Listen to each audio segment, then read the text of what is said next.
Hello, everybody. Hello, the millions of people. Oh my God, I got so many people in the room already. I literally have ones of people. And sayonara is seeing off. All right, who is in here with me? We'll get some people joining in a sec. I don't understand why they're throwing short on that hole. Hope you guys have Disc Golf Network on.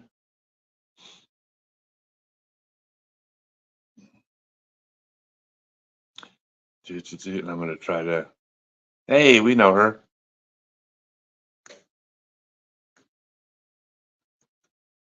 All right, who's in here with me? I see Brian is. That was what? No, I saw that was before that, all right? By the way, I think my camera's tilted a little bit to the side. I'm at an angle. Hello, everybody. Now people are starting to join in. I hope you all got Disc Golf Network on. The four competitors are temperature, humidity, wind speed, and direction. Hello, Lucas Wheaton McCoy. Holy cow, Lucas Wheaton McCoy, you need to be a Western movie star. Doesn't it sound like an old West movie star from the old days? It sounds like you took a bunch of Star Trek names and tried to make a real name out of it. No, you think about Will Wheaton and McCoy. Oh, yeah, Wheaton and McCoy. I guess it's very Star Trek-y. Luke. No, Luke's not Star Trek. What his name is Luke. What's his name? What? Jean-Luc Picard. His name is Luke. Yeah, John. Okay, I thought you were saying like Luke Skywalker, because that's the thing about it. Used to be like the big, that big debate, like Star Trek versus Star Wars, and now they've both just morphed into one globular pile of poo called Disney. Oh, I should say that. They might. I'm still trying to sell my book rights to make a movie. A big pile of globby poop called Disney, unless you're thinking about turning my autobiography into a movie, in which case Disney's the best. Big globby pile of money. A big globby pile of money. Good morning predictions. Yeah, I'm going to predict that. You talking about Open or are you talking about FPO? Because no, we're talking about FPO. This is what all right, we're talking about FPO right now. He's asking for predictions, and I didn't think he was asking for predictions in the FPO because, well, God, Holland played so good yesterday, and Tatar has shown signs of vulnerability, like tiny little signs. I mean, like, yeah, I don't even know if it's her showing vulnerability or just the field catching up, or but. I don't know. It's going to be close. I think here's my prediction. What I didn't even look. Holland is what, 4 behind or 6 behind? Okay, I'm going to predict. Okay, Holland is 6 behind Tatar. Here's my only prediction. I'm going to predict that obviously I got to go with Tatar, but I think that Holland is going to lose by less than 6. I say Holland makes up strokes today. Hello, Sherry. Hello, Thomas from Sweden. Hello, Thomas from Sweden. Ohio gozaimasu. What? I'm learning. I'm on Duolingo. You know how to say hi in Sweden? Hey. Hey, no, I'm on Duolingo. I just hit day like 260 Duolingo Japanese. I'm on day 0 Duolingo Swedish. Let's see. I cannot keep a streak on Swedish. I think I have to switch to Babbel.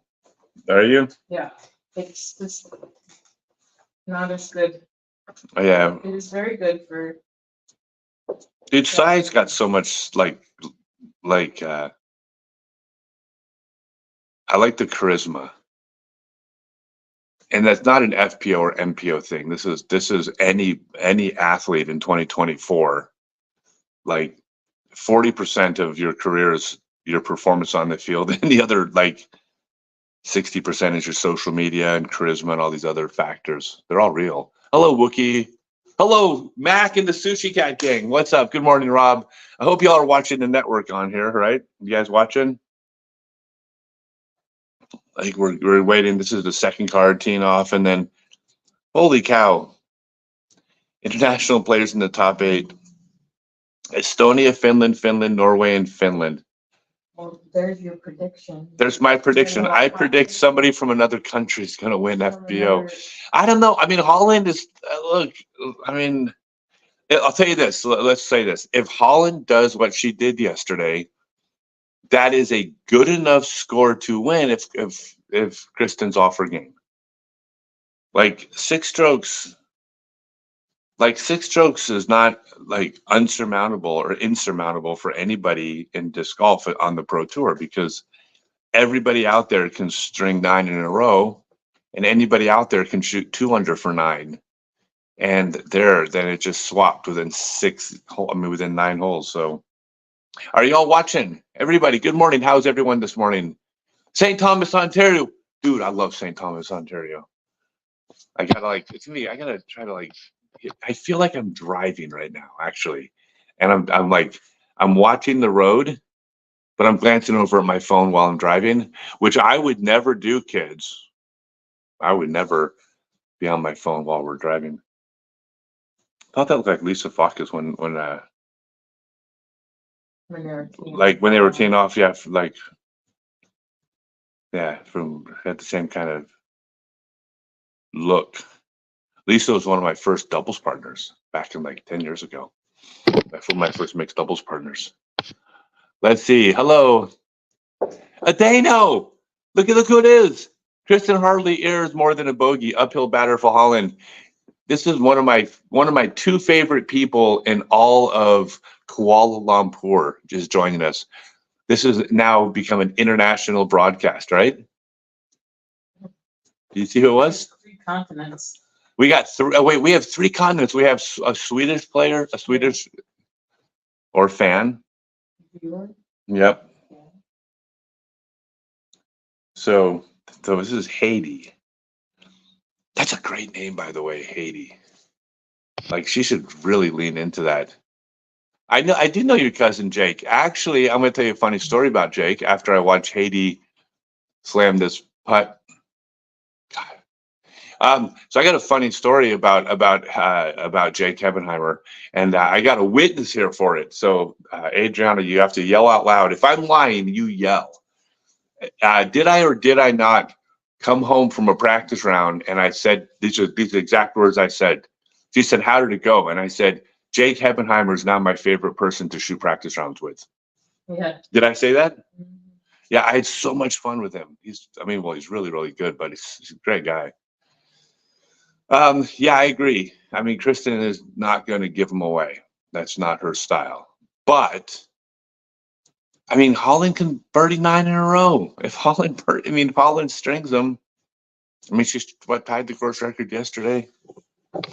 I don't really get to watch the FPO hardly at all this season or ever, because when I'm on the Pro Tour, I'm playing in the afternoon and I'm warming up in the morning, and then I don't have time during the week to watch. Is everybody watching though? Oh wait, I don't need to watch the commercials.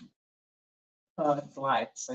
It's live. Watching MPO lead card's pretty epic today. Do they feed off each other and take it up a notch? So here's my answer to that. No, they're not going to take it up a notch, because their standard level is up a notch. There keeps being new levels. What AB is doing right now is I don't even know what words to use for him. He is playing in a different stratosphere along with Gannon. And it's it's almost like within a couple weeks, people are starting to sleep on Calvin.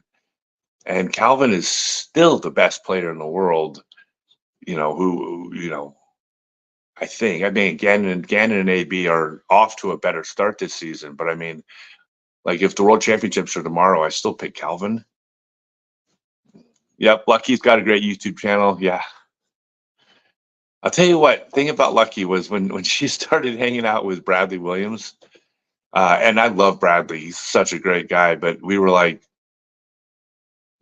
a month, because it just seemed like one of those, she's from across the sea and he's over here and they're hanging out, but it's then the winter's they're going to go their separate ways. And 2 years later, they're still hanging out, and they seem to really like each other still. if you like the person you're with after 2 years, that's a good sign. What do you say? 2 years. Well, I mean, no, they seem to genuinely like each other. I mean, a lot of people after 2 years, like they're like, wow, they don't hate each other, and that seems to be good enough for a lot of people, right? They're not arguing, so it's working. It seems like Bradley and Lucky actually still dig each other. We're back. All right. Okay, Silva. Yep, Silva teeing off. I got to know Silva pretty well when we were in Europe last year. It took a little while. Well, she's from Finland, right? Mhm. Yeah.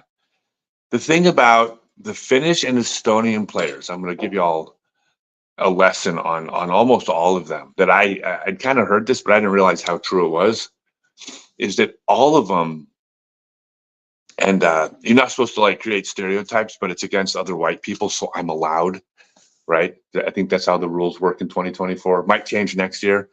But the stereotype against the not against, about the Estonians and Finns is they're very stoic, right? They got this like kind of wall up, and you're on the other side of the wall, and they're very polite and professional, but not really engaging until at some moment they've decided that you're now inside their wall. And the minute you're inside their wall, they're freaking hilarious and they're outgoing and their personalities are, you know, so vivacious, the word.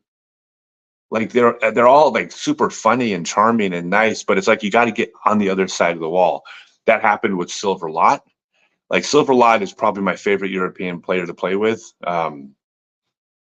Probably him and Jakob, and I like them all, but I got to know Silver really well, and I shot with him like 3 times in the U.S. He was always polite. Never really saw him, crack a joke or smile. And then once we just like crossed this invisible line, he kind of became just about my best friend out on the European tour as far as playing partners go. It was kind of cool. Who do I think is going to pull off the MPO side? God, I've been like, I want to like pick a dark horse or something like that, but it's like, how do you pick against AB right now?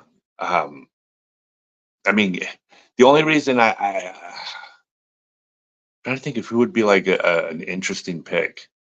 Kevin. Yeah, I'm picking Kevin Kiefer to make the comeback. There we go. You heard it here first. He's tied for 8th. By the way, I made a list last weekend of the 3 nicest people on tour, and it was Mason Ford. It was I'm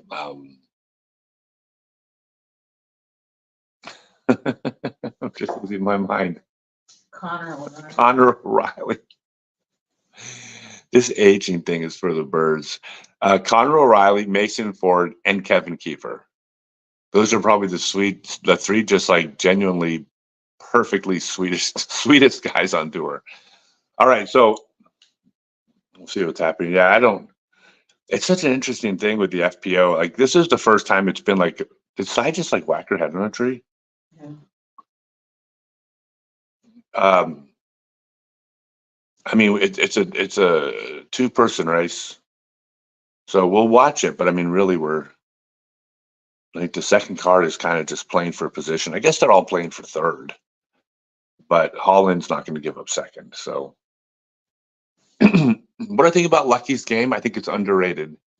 I think people look past her because, I just don't think she's ever on anybody's radar as far as playing as well as she does, and then she sneaks in like solid finishes. Myself included. When I'm looking down, I'm like, oh, she finished 3rd. Oh, she finished 5th, and it's very deceptive because she just doesn't like have that like presence, like athletic presence that you see from like someone like Tatar or Ella Hansen or. Which is strange because she does also do a lot of social media. So No, well, she does. I mean, obviously she's good. Dude, everybody out there is good. You can't even be on the tour if you're not part of the top 1/50th of 1% of players out there. I mean, like the worst player on the pro tour goes out and wins A tiers. Like literally, there's not a player on the pro tour that hasn't like won A tiers and like a ton of B tiers. but I just never like she's never like I never pick her, and then she always is like playing solid. She'll be around. You think her visibility is gonna change now that she's switched sponsor? That now that Lucky switched sponsors. Oh, I wasn't even aware.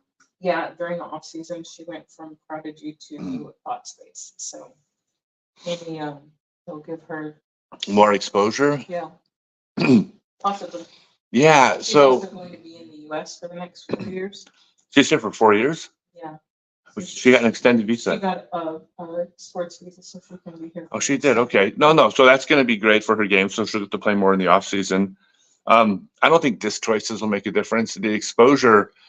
Look, there's the thing is when I start sponsoring players at Stokely Discs, I will do more to promote the players on my team than any other company is doing because I'm a master at marketing. That is something that I do that's so important to me and my brand that I don't think the other companies do well. I can damn sure do it better than they do. So for most of the players out there, it's all about self-marketing. When you throw Stokely Discs, you need to be marketing yourself also, but you're required to self-market with these other teams. And so her going to Thought Space, I don't think changes anything. Is Thought Space going to do more for her than Prodigy? Like she's still going to have to market herself. What happens? Oh, I am the OG master at disc golf marketing. This is what I told people. Like I took probably, I don't know what, 30 or 50 of the kids on tour over the last couple of years I've taken out to dinner, right? At least 50. At least, okay, we're saying at least 50 people I've taken out to dinner in the last several years. And I buy them dinner. I literally say to them, I'm taking you out to dinner because I've been watching your social media and you're doing stuff wrong. Or you can do stuff better. Actually, I'm never that nice. I always tell them they're doing stuff wrong.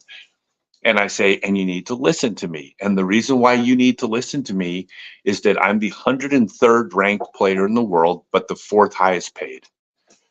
Like me and Brody, that's it. I mean, me and Brody have the largest disproportionate gap between ranking and earning. And Brody's obviously really good at disc golf too, but he earns far more than his ranking, just like myself, because of marketing. And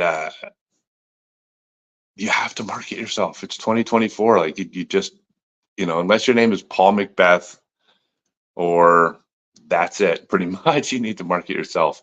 What happened to the Masters Cup? Okay, so I don't know for sure, but I know that what the problem they were having is twofold, and they're both huge problems. The first is there was a problem with Wi-Fi up on the side of the mountain at De La Vega. Even when they had it, it was inconsistent. They got it more from the ball golf course, but the ball golf course wasn't perfect. It was down the hill a little bit. It still wasn't perfect, even though it was better. But that's not De La Vega. That's not the world famous #1 ranked course in the world for probably 20 years. That is why you go to Masters Cup. But the other problem was parking. There was zero chance to have any type of reasonable parking. I mean, they had to park down the hill. You had to shuttle people in. It just wasn't. It's just not a good venue. Like it's the best course with the best club, and just an awful venue as far as the things. So the Pro Tour is looking for when the Pro Tour. I've actually met with them many times talking about this. They're all my friends, and when they would let's watch Kristen tee off. She going for it? No. Oh, she got it up to. Oh wait. Oh, never mind. I thought she threw a bad shot. I'm like, oh, who would have thought she knew what her disc was going to do? Let's watch Holland tee off. I'll tell you about the venue question in a second. Hope y'all are watching on Disc Golf Network. Holland's another one I didn't really see coming. I mean, I met her a couple years ago and she was already really good, but there's a small handful of players that are all in contention to be #2 in the world. I mean, obviously it's probably Own. So let me rephrase that. I guess Own's probably solidified #2, but a whole bunch there's competing for #3, and Holland's in the group. And there's Evelina, who statistically drives better than any FPO player in the history of the game. she doesn't have an equal as far as her driving ability. That's not subjective, by the way. That's not a statistical fact, because her numbers are slightly better. Her numbers have been so significantly better that it's not even like, you can't even make the case against it.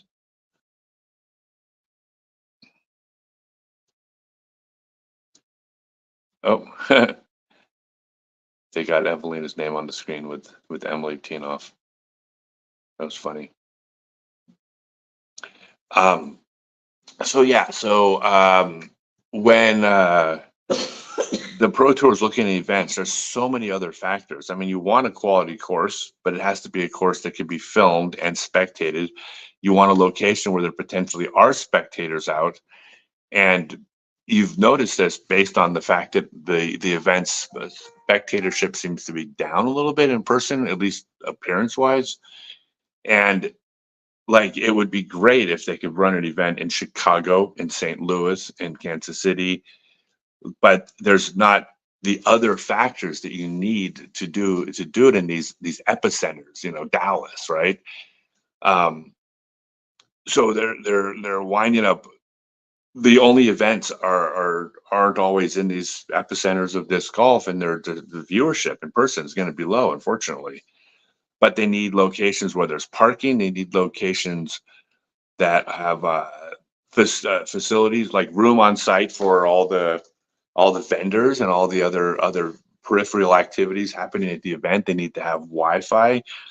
They need a local club. It has to have like the Dgpt, PDJ, whatever, whoever comes in and kind of like does the day-to-day operations, but it requires an entire club putting this whole event together. It's not a one person operate, or like a one group operation. And you wind up with imperfect venues. In fact, the only thing that's kind of not been imperfect is the courses are always great. Like, even the courses that we don't like on tour, that we kind of would, complain about a little bit, they're still like, you'd still give them like an A-. Like, they're not bad courses. They're still good courses. They're just the weakest courses of the tour courses. But a weak tour course is still like an A-. It's not bad. So yeah, there's so many different factors they're having to consider. It's not easy. And then you have traditions. They have courses that have been around for a while. Are you going to take it? You're going to take it away somebody that's been there with you since the beginning, just so you can get a slightly better location? Well, maybe you do that, but maybe that's also not okay, right? I mean, to shit on the loyalty of the people that have given, the clubs that have given themselves to you from the beginning. I mean, how do you take something away from them because someplace has slightly better parking? Well, I mean, yeah, maybe you have to at some point, but it's a tough call. I am not in Memphis. I am. Was that Evelina? Yeah. You're not even in Tennessee. I'm not even in Tennessee. I'm not. Yes, I am. I'm in No. Tennessee, Clarksville. No, you're next. Oh, am I in Kentucky?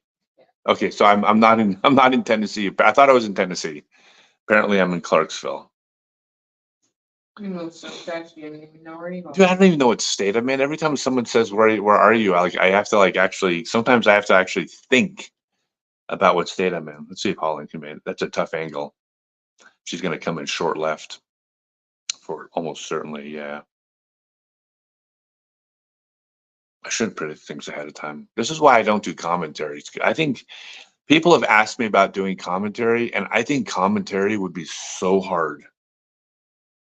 Like, I think that we're very lucky with how good the commentary is, considering it's mostly like amateurs that have stepped up and learned how to do commentary. Uh, it's I think it's I think they do a really good job.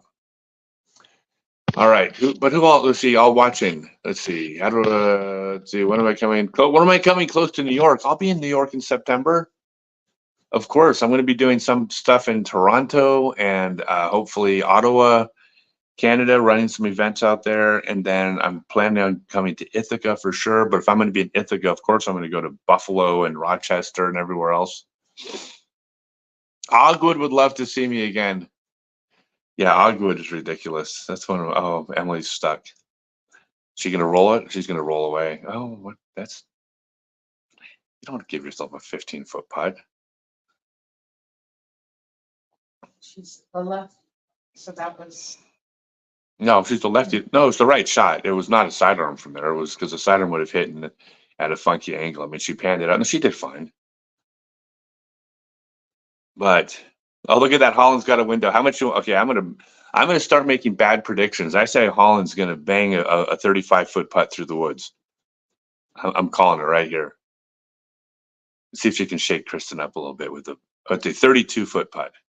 Wait, it's stalled. Watch her. She's gonna make it. Oh, she hit the basket. oh, so close.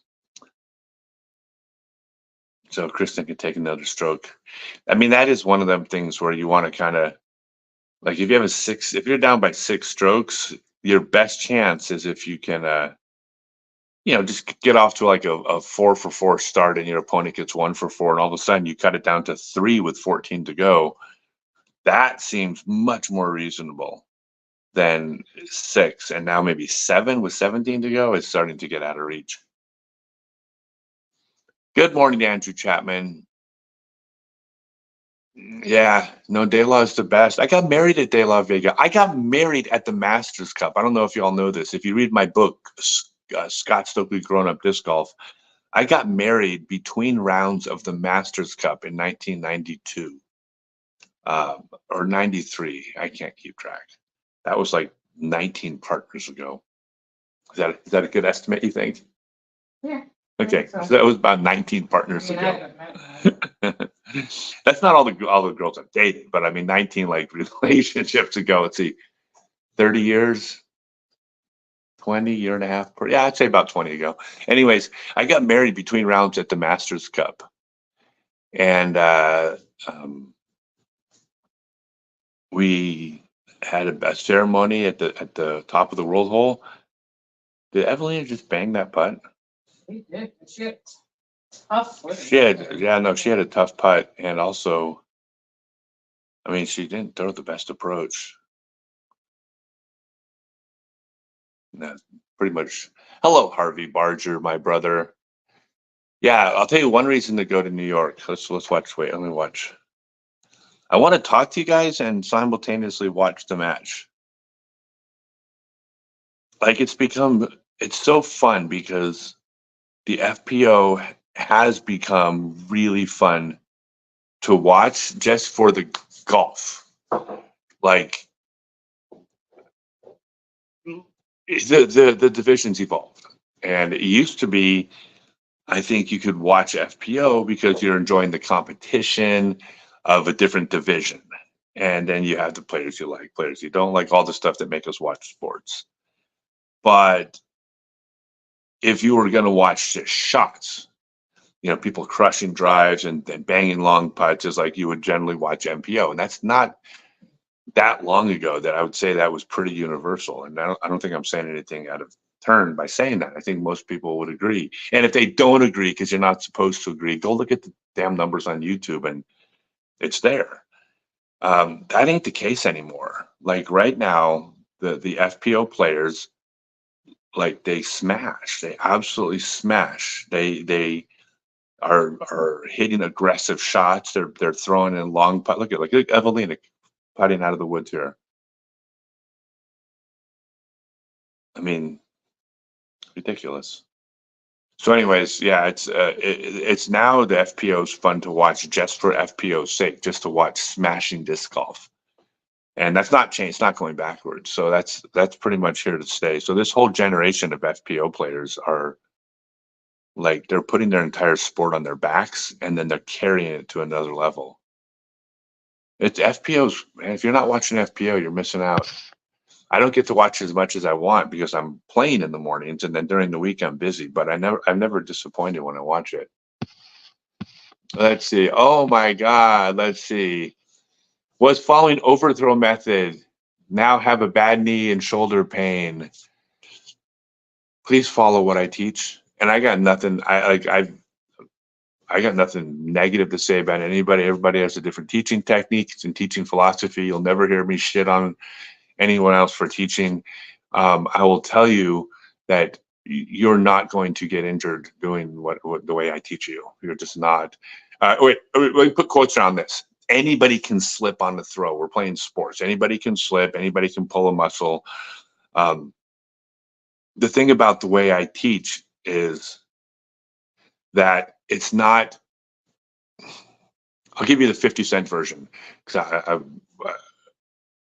the short version of the Stokely method is that it is impossible to have a specific, exact, correct way to throw.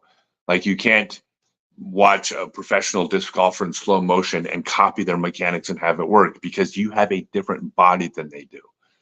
Like every single person is a different size, different shape, different amounts of muscle mass in different areas. We're different flexibility from one another. Our joints don't align at identical angles. We have different range of motion, factor in scar tissues and injuries.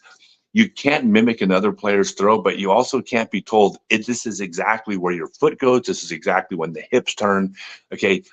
Anything that says that is patently wrong because you can't have a one exact throwing motion.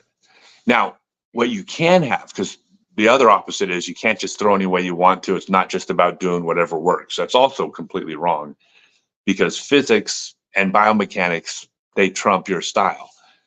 So what I teach with my 6-month online class, you can read about it at scottstokely.net or at my seminars or at my clinics, is that there's certain rules to follow, right? You basically can't break the laws of physics.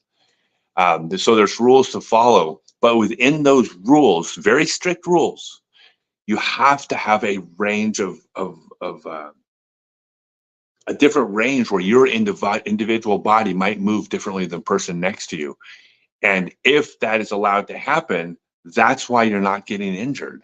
Certainly not chronic injuries because your body is moving the way it's meant to move, right? Just think about a hinge and everybody says that hinge must be at 15 degrees, right? And then it moves. Well, if that hinge is aligned at 15 degrees, that hinge moves perfectly. But if that hinge is aligned at 18 degrees, and you move to 15 degrees, it might still move, but it is not calibrated to move correctly. And it's grinding and wearing and pulling and stretching, heating up, wearing out. And that causes injuries. So you can't have a specific place to throw from. It's just, it'll never, ever be accurate.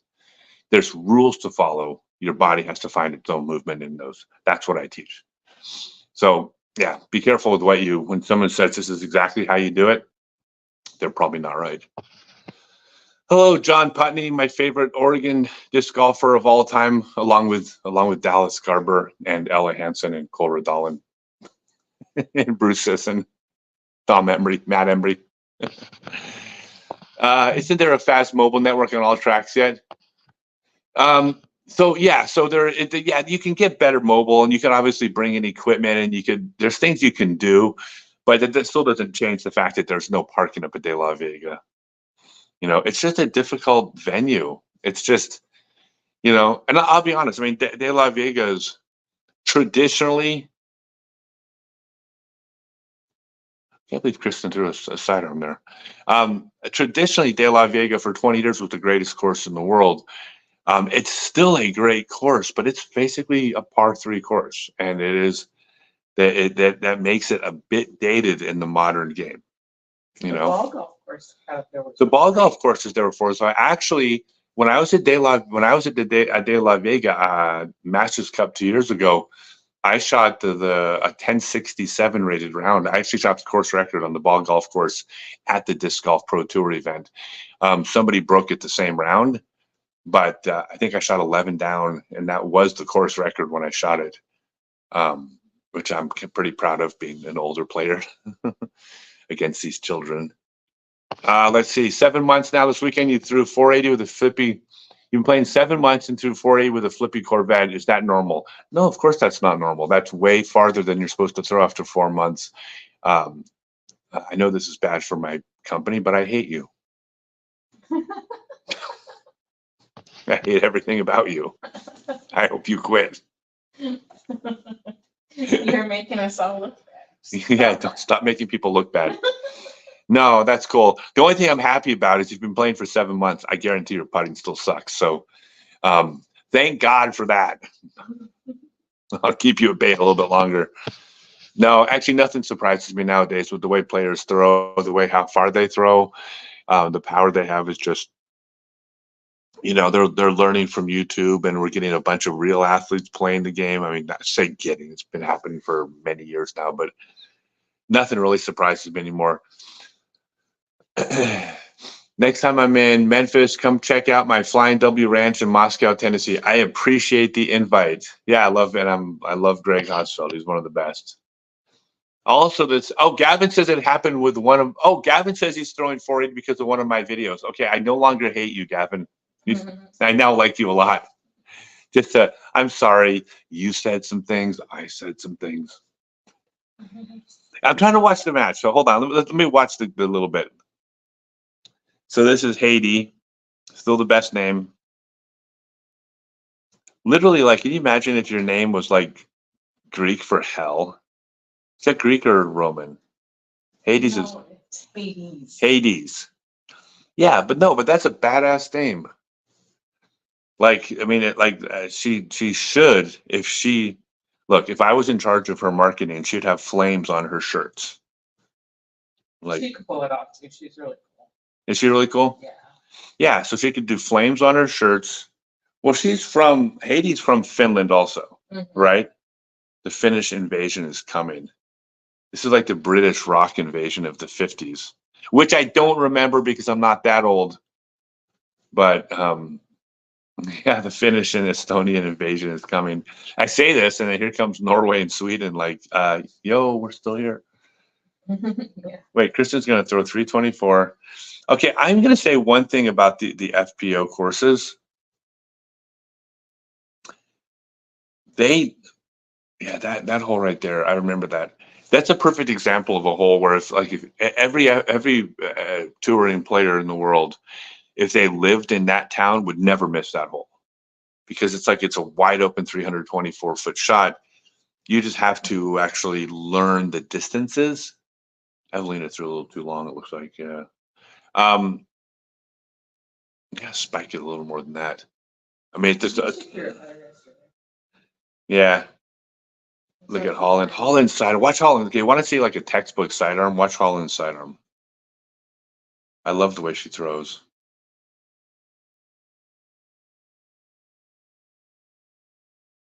Now watch this be right under the basket. I mean, there's no way. That's perfect. Look at that. Oh, a little bit short. Nah, still make the putt. Yeah, I got one thing about the FPO courses. I don't think, and I'm speaking out of turn here, not being like, take what I say with a grain of salt about the FPO division, but it seems like the FPO game is evolving at a faster rate than the courses are keeping up with. Like, there's still like par fours that are like 400 something feet. And I'm like, you have FPO players throwing 500 now. Like, and there's still like the 300-foot like kind of open holes. There's so many watch at this tournament here. Watch when you watch the round today. Notice how many times on a par four, one of some of the FPO players have like 100-foot upshot, which is like, maybe that's like what a freak like Eliezer should do. It's the type of thing like Anthony Barella does. Like, he goes out on a par four in the MPO and has like 150-foot upshot on a par four. Okay, that's okay for Anthony Barella to do because he's like at the far extreme of power. But you're gonna watch like the lead card. You'll see all four of the lead card players have like really short approach shots on some of these holes, and that like the holes were like maybe the right distance a couple years ago, but everyone's crushing now in FPO. In my opinion, like you shouldn't have a 100-foot approach shot for your birdie. Overthrow Josh is 860 or 7 rated. Now I know. Hey, I'm not knocking anybody, and I know. Look, he's great at producing content, and great at producing stuff, and he's anything that promotes the teaching of disc golf, and learning is great. Hello, sorry for bothering you. I want to offer promotion of your channel, viewer, followers, views. What? That's, Oh, I got spam. yeah. But Uh, it's from Twitch. So I got some. nobody sees it anyway. Yeah, I'm on Twitch right now with all the. Wait, is Tristan gonna make this? 26, and he's still blowing pretty hard. Is she gonna be aggressive about it, or is she gonna be? Is she gonna fluff it in? Uh-oh, it's rolling away. Pick up some speed. So interesting. Interesting. We got, well, 7 strokes. It could turn into 5 here though if Kristen misses and Holland makes it. That's an interesting situation. I mean, like, mathematically, if it was like $1 billion tournament, you probably laid that one up. As silly as it sounds, because it's on the side of the hill. She'll probably make it for par though. Best player of all time for par. No, and God, almost rolled away again. Like a 7-stroke lead could have turned into a 4-stroke lead. That's not good. Good to put the kids in. I don't put anybody in their place. Oh, the kid Gavin. It does suck, man. Yeah, Gavin. I still like you because you're giving me credit for. Wait, did Hollins just the computer? Did she just make it? Oh, I wasn't looking. I looked down. No, she must not have made it. She walked away. Jay had a hematoma sized of my palm under my arm from trying to vent form on my own and had to stop playing for a while. After a few of your videos, I can now play with 0 injuries and 0 pain. Jay, thank you so much. I appreciate that. Yeah, I wish everybody would follow what I do. Like, it's not only like the right way to throw, because like I wish people would understand something, that I don't teach people to throw the way I throw, because you don't have the same body as me. I throw exactly the right form for my body. And if you think my form looks, like my backhand especially looks a little bit different than other players, well, no shit. I'm 6'7". I have a different body shape than other people. Of course, my form, it's supposed to look different. Like, if my form looked exactly like Mason Ford, this is just physics, y'all. If my form looked exactly like Mason Ford, I would not get the disc back as fast. I would not move properly, and I wouldn't be as good. Like, I throw from my body. And so I teach people to work within their own bodies. There's a reason why, like, this is God's honest truth. Like, to this day, right this minute, I have a longer sidearm than any player in MPO. And if somebody's past me, it's not by much, because I still throw it out there about 550 sidearm. And I'm 54 years old and I do it without even pain. It's like, I wish people would just like, well, obviously a lot of people do follow, but I wish more people would follow because they'd stop getting hurt. Hey, what's up? Alu Laplighter. Aluk Laplighter. Let me guess. You're not from a Nordic country, are you? I'm just taking a stab here. I'm going to say Finland. Aluk Laplighter, please tell me where you're from. Hey, John says I should try flames on my shirt. Actually, you know what my plan is? My tour vehicle someday. This is actually, like, everybody has a dream, right? Here's my dream. One of these days, I'm going to get like a 1968 or 1969 El Camino, and it's gonna be black, and I'm gonna paint flames on the side, and I'm gonna tour in that. That's my dream. Like, that was when I was growing up, that was the ultimate white trash mobile. And like if you saw someone with flames on their El Camino, like, you knew everything you needed to know about that person. Like, you didn't even have to ask them like what kind of beer they drank. Like, you knew. And it was such a simpler time. Guy had flames on his car. I know everything about you. I just love that car. Hey, Josh says, hey, what's up, Josh? I don't talk political stuff or controversial stuff on my channel. That people come get a break from that. But I hope you're doing well, buddy. I love you.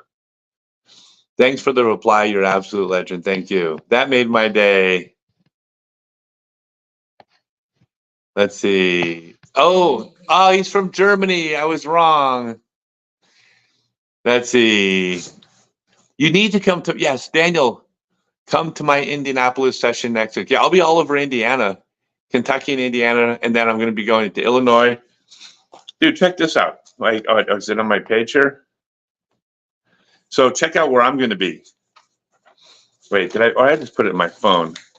Anyways, over the next 2 months, since I can't play, not because of a disc golf injury, by the way, it's a prostate injury. Not that any of you wanted to know that. It's not really a prostate injury. It's a old man prostate issue that I have to have. Health. It's a health related issue, not a throwing related issue. But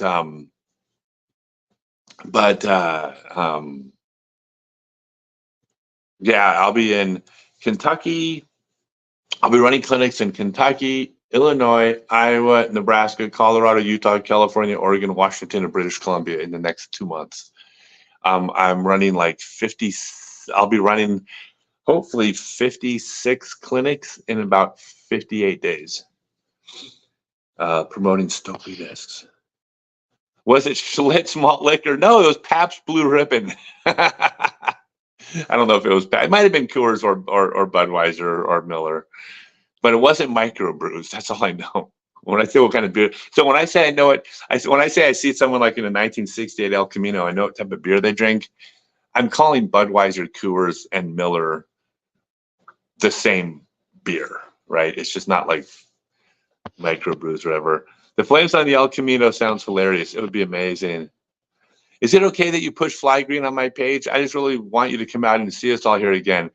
I'm going to be I'll be in Denver doing the clinic in about a month, and I'll be letting you all know about it, I promise. We're in Nebraska. I'm locking down dates right now. I should have them by tonight, but Omaha and Lincoln. All right, hey guys, I want to show you something. Here. I got this great idea.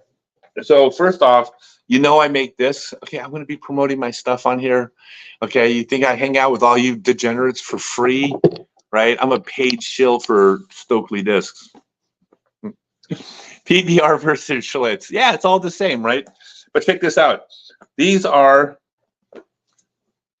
the first run. Check this out. First run Tour Series Cardinals.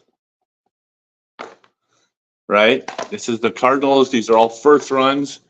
And these are all the first run Wrens. It's a much more muted color because it's a different plastic brand. This is the thermoplastic. And this is I'm sorry, the Cardinals in the thermoplastic. This is in the stratoplastic. I was thinking, tell me if y'all think this is a terrible idea. I was thinking to rally the troops because, okay, so believe it or not, even though I've been out for a month, there's actually some pro shops out there that haven't ordered their wholesale order. So check this. I'm wholesaling first run discs, right? These are first runs. You can't buy them from my website direct. You can buy the prototypes. I got some prototypes left at StokelyDiscs.com, which, by the way, this is what the prototypes look like. They're all white. They're pre-production prototypes. First runs are out, available. We're in, I don't know, we're probably approaching 100 stores right now. Like we're already we're making our moves. But I'm not selling these direct on my website. You know why I'm not selling first runs direct on my website? Because I want the stores who carry my discs to make all those first run sales. Like I'm not going to be the competition who's competing with the stores. Like eventually I have to have all my products available at my store, obviously, right? Because there's people that don't live near a pro shop. There's people that live near a pro shop that don't carry every product I make, right? I need to have my products available. I'm a business. But I'm not going to be doing things that are in direct competition with the retail stores that carry my discs. So in order to kind of set the bar, I'm not selling direct first runs directly. Like you can't buy these from me. You can buy them from your local store. And then these will be on my website in a couple of weeks. Let's see. I can call prostate issues as water throwing problems. At least the Finnish will understand. Actually, I'm going to tell you all a funny story. Okay, everybody, I'm giving you a fair warning. It's not a trigger warning because trigger warnings are the stupidest thing I've ever heard in my life. It's you might be triggered warning. I don't know what the right word for it is, but I'm giving you all a warning. I'm going to get graphic here for a second. So if you like, cover your ears or go get a drink if you don't want to be grossed out. So when I got my examination to figure out the whole, like, the prostate thing, obviously they do the normal prostate exam that they do for men, which we all know about and has been joked about on every sitcom ever made, probably. All right, whatever. That was awful, but got through it. But when they realized that there was something going on, they actually, they put a little miniature camera in the other side, the front side. They didn't cut me open. They put a camera in, and it was, they said it was going to be a little uncomfortable. And they lied. It was the most painful thing I've ever felt in my entire life. It was, I mean, I screamed and I cussed. Did I cuss at the doctor? Yeah. I told the doctor, I think I told him to go F himself, didn't I? Yeah. Yeah, so I actually told the doctor that was doing it to go F himself. You told the nurse that too when they were trying to put the. Oh my God, I told the nurse that too. See, I'm not sexist. I tell both male and female in the medical professions to go F themselves when they stick things up my, you know what. Anyways, it was horrible. Well, now they want me to do this surgery, and in the surgery, they're going in the same way to perform this surgery, and I'm going to be awake for it, and it's terrible, right? So here's the thing: I'm telling everybody all the graphic details for two reasons, and there are two really important reasons. The first is because I have an older male audience, and a lot of them avoid, like, they're either scared of these procedures, as they should be, but also embarrassed by them, as they shouldn't be. And I'm trying to, like, normalize it, because, like, my older audience you guys need to go do this stuff and, like, get your colonoscopy and get that stuff done. Because if you, like, could be the difference between you dying or you living for 40 years, like, literally. Like, don't be a coward. So I'm trying to promote this men's health thing for my older audience. But the second reason I'm telling people about it is because I think it's really funny that when I tell people about these procedures, when they see me, they'll be thinking about my wiener when they talk to me. Should you be talking about? Oh, I shouldn't say that on here. Oh, sorry. Anyways, sorry, I'm not talking about that during my live stream. Forget I said that. Anyways, I think it's hilarious that when I tell people this and they talk to me, it's like, I know what you're thinking about right now. Where are the women right now? Okay. So anyways, so I don't, you know what, I am going to make this fun so my male audience does things that save their own lives. And if make people tuned off, no, it's fine. So anyways, last time I was 2 days ago, I was in Jonesboro, and I was walking out of a Walmart with like 3 boxes of protein shakes. And who comes walking in? Anthony Barella, Paul Ulibarri, Adam Hammis, right? Oh, wait, hold on. My phone's dying. Hold on. And they come walking in, and the first thing I do is go, oh, y'all want to hear about my procedure? I told them all about it just to make them think about it. Okay. No, but it's not plugged in.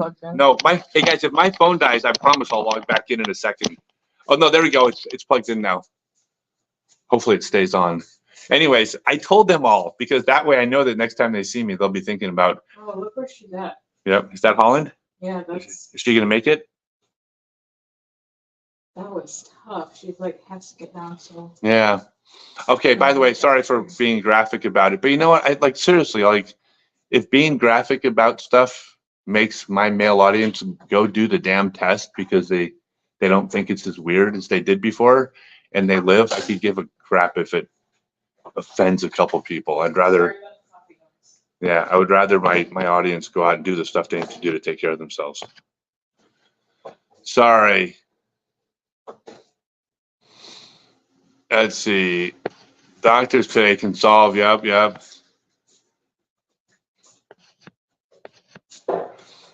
Yeah, for sure.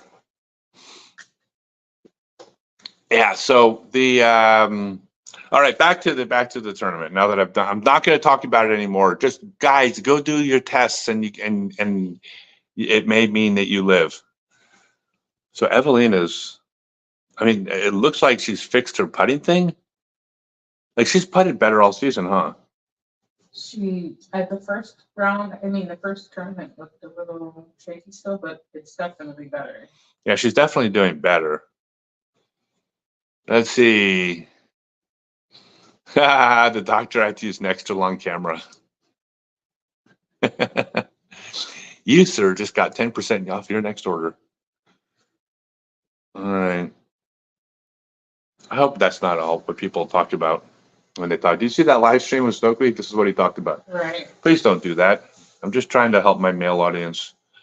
So Evelyn is is within 3 of Holland now. Holland's par after 4. Anyway, so here's what my idea was. So it's with my Tour Series disc, back to disc golf. With my Tour Series disc, I was actually thinking it would be really fun is to rally the troops and have all of them call their local pro shops, and ask them if they, do you have Stokely discs? Because if so, I'm coming down to buy like 10 different things, including a Stokely disc. But if you don't have Stokely discs, I'll just shop online. And I was thinking of like rallying the troops and getting like thousands of people to call their local pro shops. Pretend to be a disgruntled customer. Yeah, thank you, Karen. Yeah, your brother had prostate cancer with no symptoms. Surgery removed it. Yeah, you get old. Things happen. Take care of it. Take care of your health, guys. Actually, it's happening younger and younger now. They said. Is it happening younger and younger? Yeah, the latest information is that people are getting diagnosed in the 40s now. People are getting diagnosed in their 40s? If you were 60, it was like, okay, we understand, but 50s was young, and now 40s is like when things are happening. So don't wait. It's Yeah, not don't. just older people. Yeah, don't just wait. It's just not older people. Hey, I'm going to say one more thing, and then I'm not going to bring it up again until later, probably. I'll say one more thing about that whole prostate thing is that, can you imagine this, going to the doctor and the doctor saying, oh, you have cancer and I'm afraid you're going to die. Boy, if only you had had a colonoscopy 6 months ago, we would have caught it early and treated it and you would live. Like, that is a real thing that people, that's a real conversation that happens every single day. And it's like, really? That's all it took? Yeah, that's all it took. Don't be an idiot. Mhm. All right. Let's see, we're on hole 5. We're on hole 5. Kristen, yeah, see, this course, this hole, see, I remember this was like a sidearm shot, although it's pretty far. It's like, it's far with a low ceiling. Oh, yeah, okay. Yeah, Kristen, make me look like an idiot. Or is that a replay? It said 340. I thought it said 360. I mean, but I remember it being the sidearm. I remember if you get behind those trees, you have like no shot through. Like you could literally bogey from 70 feet if you're short. Yeah, if it comes in short, it looks like that wall of trees is better. And Evelyn is. Oh, 360, yeah. Why is it? Okay, that's not good. That's such a hard backhand. I mean, 360 feet's a pretty far sidearm. I bet Holland throws sidearm. I'll bet you anything Holland throws a sidearm. She throws 360 sidearm easily.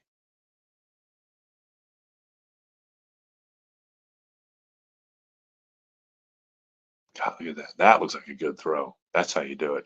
Let's see. Yeah, that was the only risk. You could definitely skip down the hill with your sidearm, but it still fades at the basket. No, Holland's trying to backhand too. I'm surprised. I guess it's just probably the distance. 360 is not super far with the sidearm, but it is when you have a low ceiling. Look at that. Holland's got to be careful. Hey, Donnie. Hey, you met me last year at Skellefteå Open.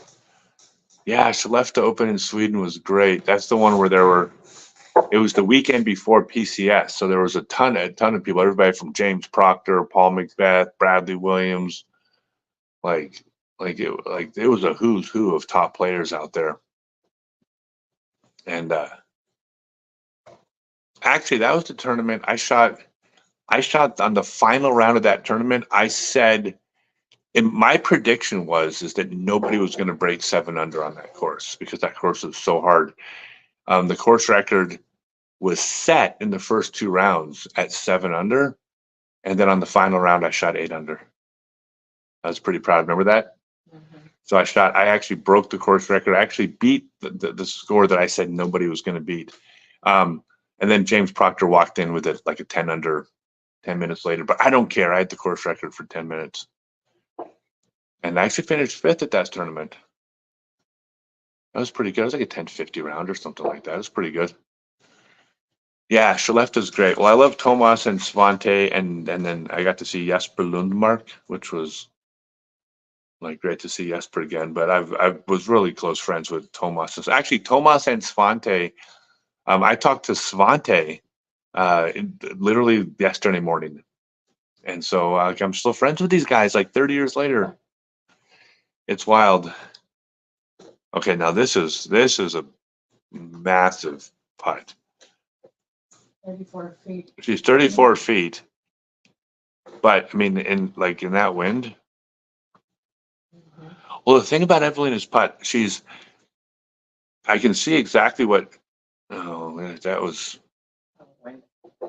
No, that wasn't wind. That was her putt. Looks a little like the word's fluffy, and I use that because that's the word I use for myself when I don't actually get pop on it, and it just kind of just doesn't really get there. Is it a hand thing? Like the release isn't clean? Or? No, it's. I think it's mental. It's. Oh, that's Evelina down the hill. Yes. Okay, so Evelina. So this is going to basically make it really. Yeah, that's. Look like a layup. I mean, she wasn't laying it up. Is this Holland's drive? Oh, that's Holland for par. She came up that short? See what her guy. No. Watch the way Holland putts. See how her foot's at an angle? And watch the way her right shoulder pops out in front of her. Bam. Wow. Yeah, it's tough. Putting on a hill with the wind is nuts.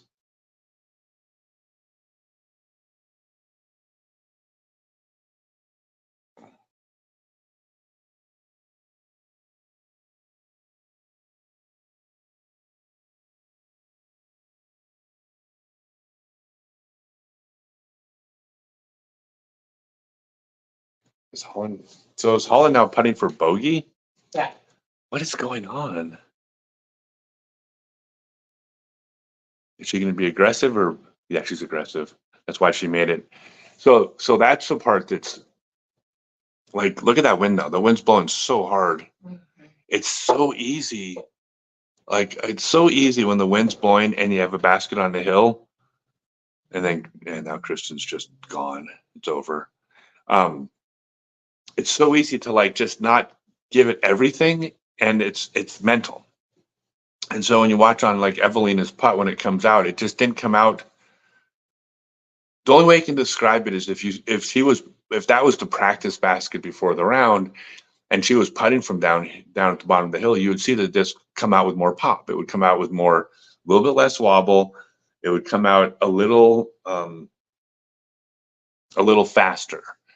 And when it's coming up slower, it's because it's a tournament situation where you're a little more tentative.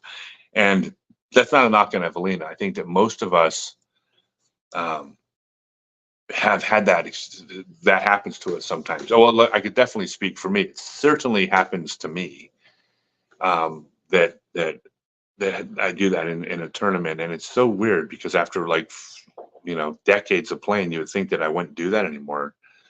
Oh, lucky just hit the tree. I've hit that tree before and been out of bounds. Different tee pad, but yeah, Jeremiah, please help spread the word. We only have like 3 or 4 people signed up at Hopkinsville because this was a very last minute event. Because I didn't know I was sick again until just a few days ago. Well, I knew I was sick, but I didn't know I needed to get surgery. So please help spread the word, because there's not a lot of time to promote the event.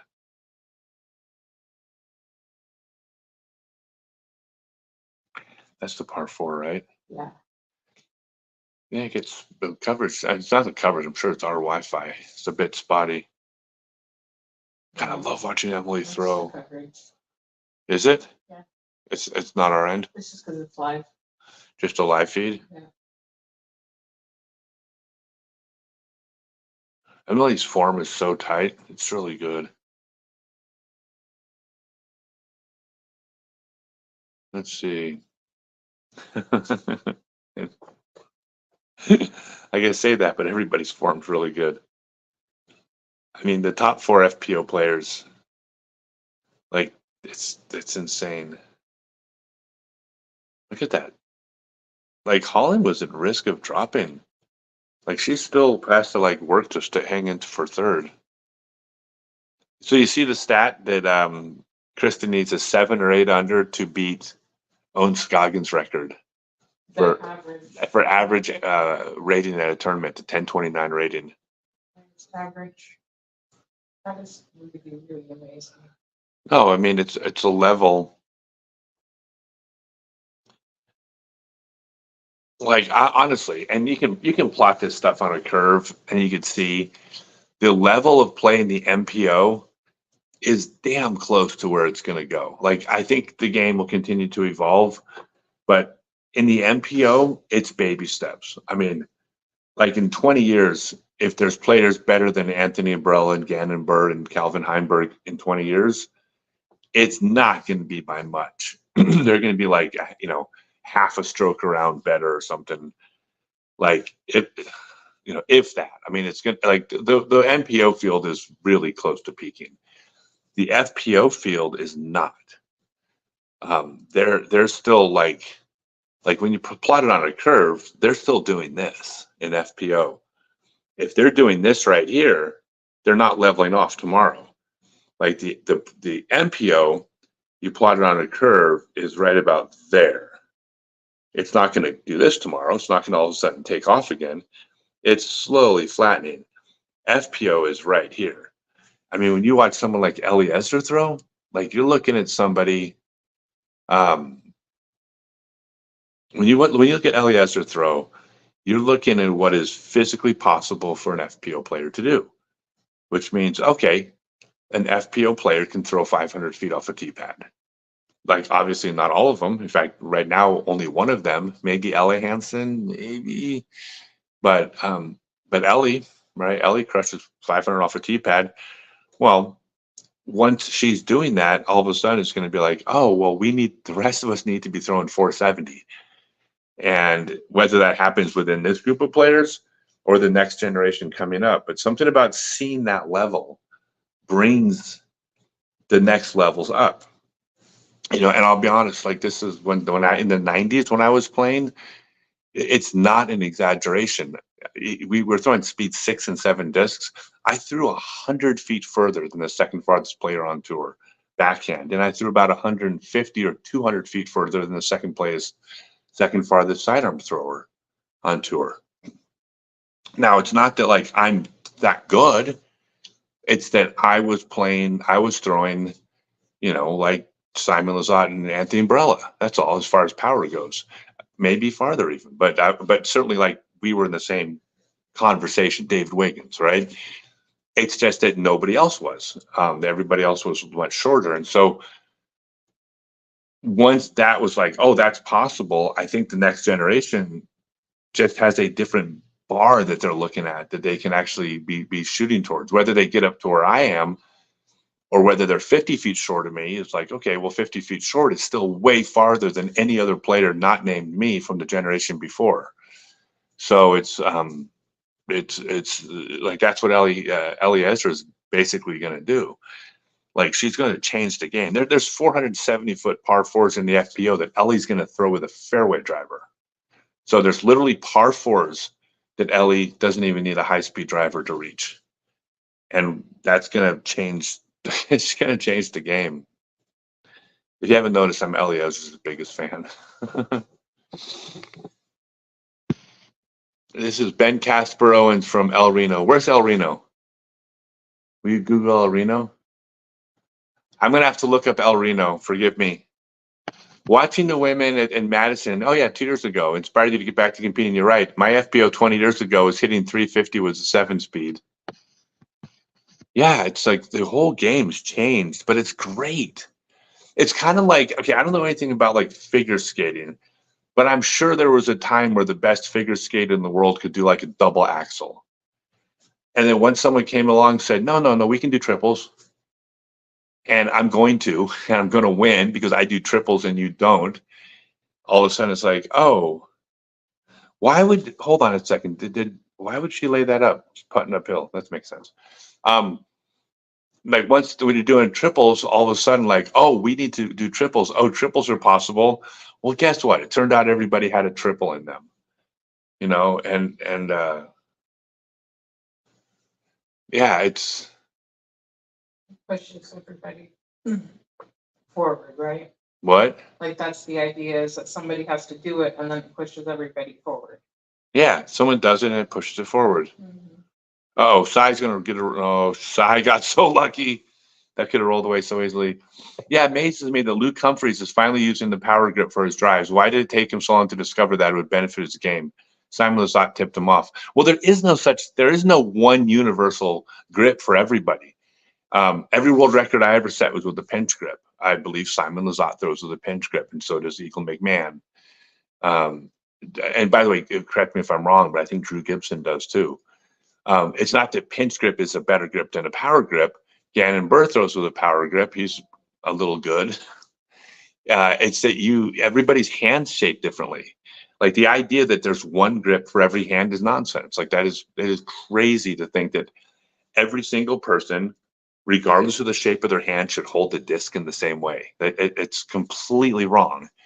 So I don't know anything about Luke's grip, but what Luke should have done is what everybody should have done, which is you try different grips. And when you find the grip that gives you the best results, stick with it. So if Luke switched grips and is now throwing farther, then it's not that grip was automatically better for everybody. It's that Luke should have been experimenting with different grips all along and finding the one that worked for him. So if Simon encouraged him to do that, then hats off to him because it's right.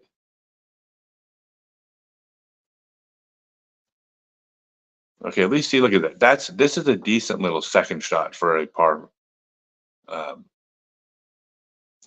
four, right? Do you remember the par fours we were watching last night? And they were throwing like the FPO players were throwing like 120-foot approach shots that looked like on par fours. That doesn't make sense. Like the game is evolving, and I hope that the courses continue to evolve. Yeah, I think the difference is the wind today. It's just because of the wind. Okay, yeah, it is windier.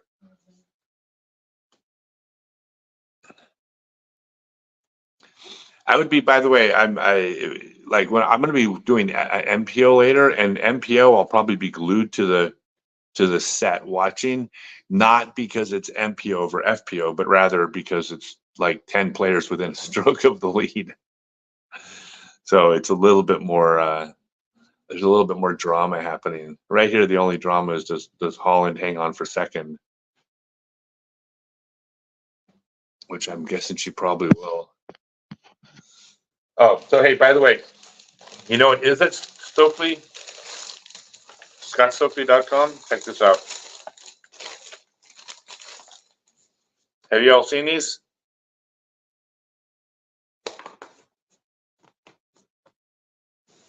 I think some of you have seen these. These are, and there's more than just this. These are all Stokely Universe buzzes. It's kind of like when they use the term, so-and-so universe at Disney, except that I'm cooler than Disney. That's not that hard. Look at that. When I have my glasses on, I can't see. God, everything's just freezing up on me on the viewing. I mean, the shots are disappearing midair, and then I can't see where they land. So is everybody watching the on Disc Golf Network? Y'all watching? Look at Evelina. That's still too low. It must be much windier out there. Look at the trees. Look at the shadows. It's blowing a lot harder today. It's very deceptive. Yeah, it's just lucky. Mm-hmm. God, I don't like the standard.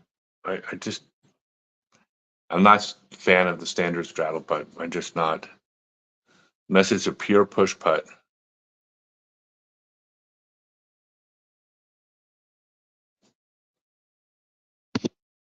But everybody's got their own game, right?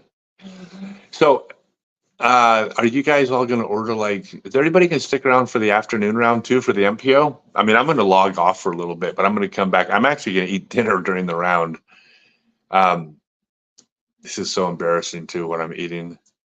I'm actually going to eat a salad and a protein shake. Terrible, right? Come on, Sai.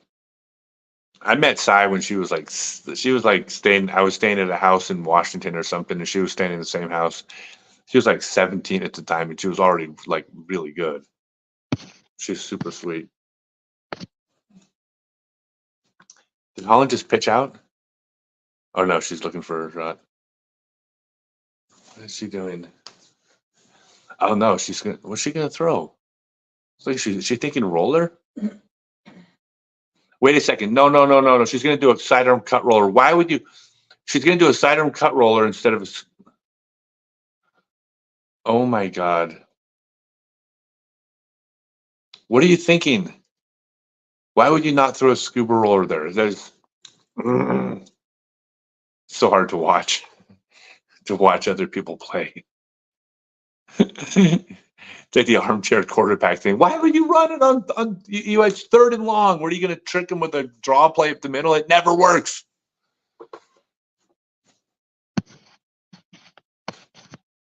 I bet you could spend some time with the FPO players, especially up and comers and ones you could help better their games 100%. I would help anybody's game. I worked with Cole Radalin on his putting. I've worked with Albert Tam. Albert Tam and I had some some video chats over the winter. Yep. You had a bunch of my. Oh, thank you. You're gonna watch the MPO show. Much support. I wish I had a bunch of your stickers to stick all around the courses in Oklahoma. Yeah, don't put them on the courses though. I don't want to be. I don't want to be that guy. But I appreciate the sentiment. See, look at that. That just seems like such a short shot. The FPO players are too damn good now. Like it's ridiculous. Like when I was, I mean, when I was, and I don't want to sound like I'm knocking anybody else because the game's just evolved the way it's supposed to, But when I was for like an up and coming player, I mean, there's a time when Chris O'Cleary, like she won the world championships after only playing for a couple years, because the sport was new and the FPO division was just starting to evolve. And then Elaine King came out, and Elaine King just dominated. And Elaine, you could easily make the argument that she's the GOAT, right? And I mean, there's a lineage of top FPO players, but she's certainly in that conversation as one of the GOATs. And when you look at her game compared to the modern game, like how she would do on these courses, like they're playing two different games right now, right? And that's not a knock on Elaine. There would be something wrong if that didn't happen in the sport. But Elaine was never throwing 450 feet, 500 feet. And I don't believe she had much of a sidearm.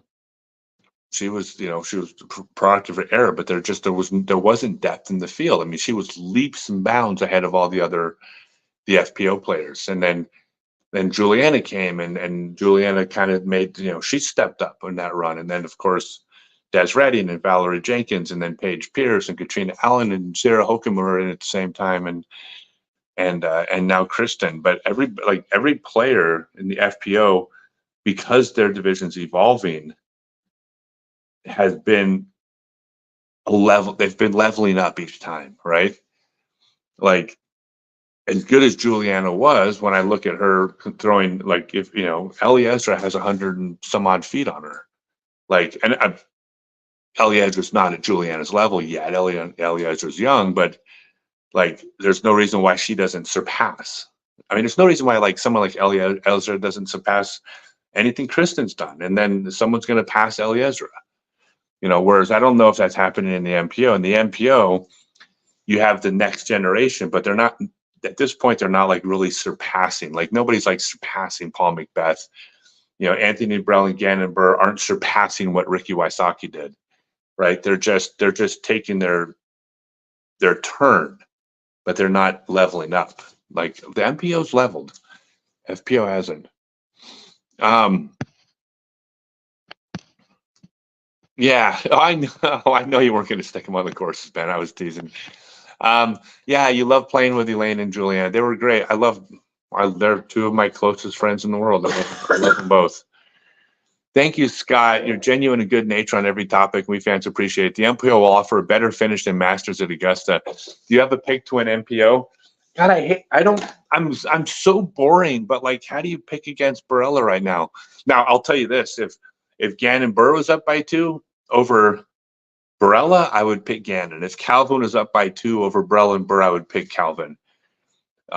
So, I mean, I'm not like, that's why I wouldn't do good like hosting a sports talk show, because like I would have a hard time. Wait, let me see. Will you read out who's in the top 10 right now, Adriana? I'm going to pick a dark horse, because I'm going to go with Kevin Kiefer as stepping up and getting a podium finish. I'm going to pick Kiefer. But who else is in the top? Like in the MPO. I'm gonna give you a dark horse pick, but I need to know who's in top. I mean, I know Calvin, Gannon, and AB, and Isaac Robinson. That's not a dark horse. When like, he's the world champion. He's the best player in the world until someone dethrones him. So let's see. Currently, we are. And then Simon's obviously up there. That's not a dark horse. Calvin's up there. That's not a dark horse. Yeah. Come on, give me. Oh no, I got it. Albert Tam. I got Albert Tam. I got Albert Tam for the win. There you go. You heard it here first. Jeremy Colling and Matt Bell are also. God, Colling and Matt Bell are so good too.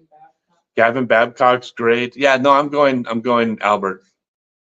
There's my pick. That's all just within 5 strokes. Yeah, how many back is Albert?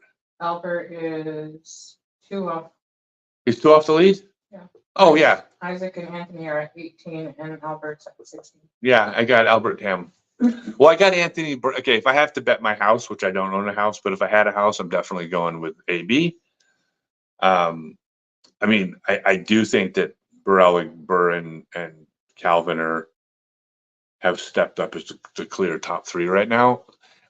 Isaac Robinson is still the best player in the world. That's one of the titles you get to carry when you win the world championships. You're the best player in the world for the next 12 months. So he is the best player in the world. But I think those 3 are playing better than anybody by a lot. Or I take that back. So far this season, it's been 2 of them, Gannon and AB, but there's no way that Calvin's not in that conversation.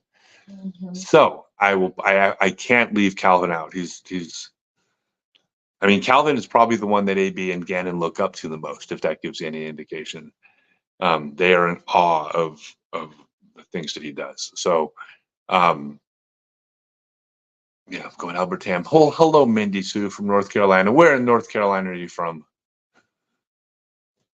North Carolina is so big, it doesn't even mean anything. You could be from Asheville, or you could be from the Outer Banks. And by the way, again, I cannot stress this enough. If it wasn't an 11-stroke lead right now, I'd be far more focused on the FPO match. So I don't think I'm ignoring FPO players for any reason other than the fact that there's an 11-stroke lead. Like, what are you going to do? kind of in the middle of the state, like in Fayetteville.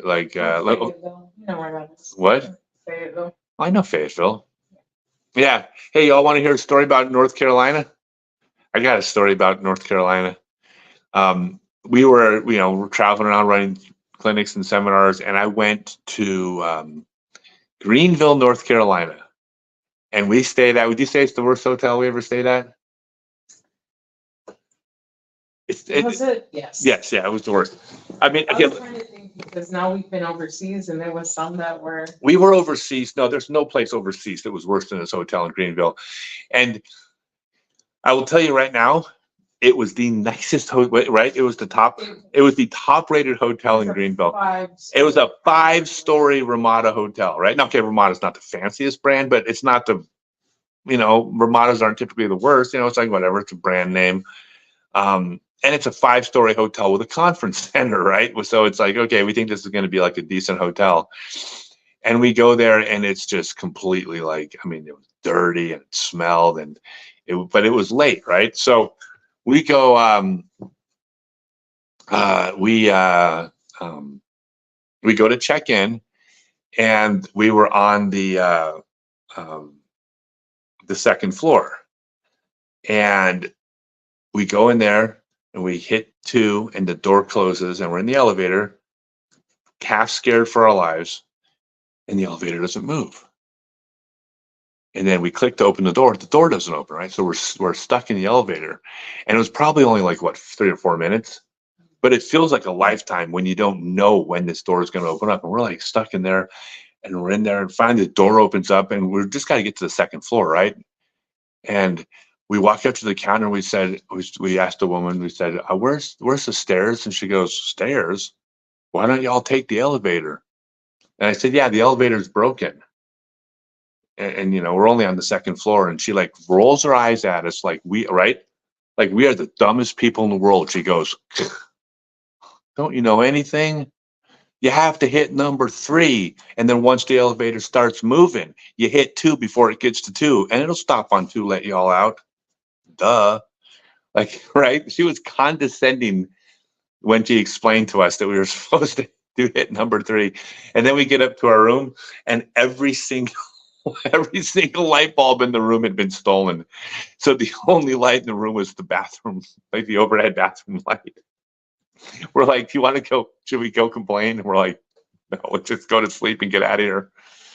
Anyways, I'm sorry. That was probably way longer of a story. That wasn't quite the payoff that I heard in my mind when I started thinking the story, but I don't care. Let's see. You and Simon are the most well-loved people in disc golf. That is the sweetest thing ever, and I love Simon too. So he's more loved than me because he only likes me, but I love him. So technically, he's got me by one person. Hope you're in the Disc Golf Hall of Fame and listen to your induction speech. I hope so too. I think it's tough because I'm out there still on the pro tour. I finished 6th on the Euro Tour and FPO last year, so I'm still competing at a maybe not the highest level, but I'm at that. Well, my rating dropped from 2018 to 2013, but so when I'm on the pro tour, I'm middle of the pack, but I'm an average touring pro, right? And so I think that's when people are in the middle of their competitive careers, there might be a reason why that doesn't happen. I don't know. I'll go in. I'm not worried at some point. Thank you, though. I appreciate the kind words. You would attend a clinic if I made it to Fayetteville. My disc golf friend and I went to one in South Carolina with Vanessa Chambers. Holy cow, with Vanessa Chambers. I haven't heard that name in a long time. Vanessa was the first FPO player in the Hall of Fame. She went in on the first 7 people. John Putney says, worst hotel ever. Oh, that's a good story. Well, so here's the thing. Check this out. This is so what's been really fun, because I've been around disc golf. I started playing, my first round of disc golf was 46 years ago, but I started playing every day 43 years ago, right? So I've been around a long time, and many of those years extremely poor. So I mean, I paid my dues. I slept on more than 1,000 people's floors. in my travels, like literally more than 1,000 strangers' houses in order to be able to do this disc golf thing for my job. And in the last couple of years, I started making money. I actually started making really good money with my seminars and my clinics, and I started doing really well. And so now, like, we stay at, I mean, nothing fancy, but we're at Holiday Inns and Marriott's and Hilton's every night. And it was almost like, wasn't it like right after North Carolina, right? I think it was right after. I think that. I think it was that I think that was the hotel in North Carolina where I was like, you know, we're not poor anymore. Like, we can actually stay, you know, it's going to cost like $4,000 a month, $4,000 to $5,000 a month to stay at decent hotels. And I'm like, but we can afford that now. And I'm like, we're done. No more crap hotels. I paid my dues for 30 years. Like, I think I'm entitled to like sleep in a bed without bed bugs. And like, let's put it this way. It's been years since I've had a crackhead next door turning tricks while I'm trying to sleep. So go disc golf. You too can earn money doing disc golf. Yeah. Yeah. Brian says, good morning from Santa Barbara. Simon said his most viewed video is the one with you in it, so he probably loves you too. Yeah, that's one of the, okay, that's what, that was so much fun. So I shot to Simon. So Simon had the most, he still does have the most viewed player YouTube channel out there, right? So he's got the most views of any other player in the history of disc golf as far as just players' channels. And his most viewed video ever, 3 years ago, was like a 4-year-old video. So it'd been up for like 4 years. You know, playing with a round of golf at with Paul McBeth at Paul McBeth's brand new course or something like that. I mean, clickbait out the window, right? Paul McBeth's brand new course, Paul McBeth's, 500,000 views. He shot a round of disc golf with me for his vlog, and it got 1 million. It got 1 million views in the first month. And it was really funny because Simon's like, it's like, I don't, okay, oh, he said to me, he says, because I thought the algorithm changed and I just got this big jump. But the very next video I shot got like 250,000. He says, like, I don't know why I had so many views with you. And my exact words to him, I said, do you not know who I am? Right? It was, I don't know. I thought it was funny to me to be arrogant to Simon Lazat. But yeah, no, I love Simon. I'm a big fan. He deserves all the success. And yeah, he did. He made like $5,000 or $8,000 in YouTube ad revenue off that round of golf with me. So that's the most he's ever been paid to shoot content. And yeah. And by the way, I told him, I said, I think you owe me some of that money, Simon. And he says, yeah. He says, I paid you an exposure, Scott. 1 million people saw you throw. And I went, shit, you're kind of right. I'll get it hands down. My passion, dedication, and promotion of the game is at a level second to none. God bless you, Scott. The PDJ should give you a house. Okay, I appreciate everything except for that last part.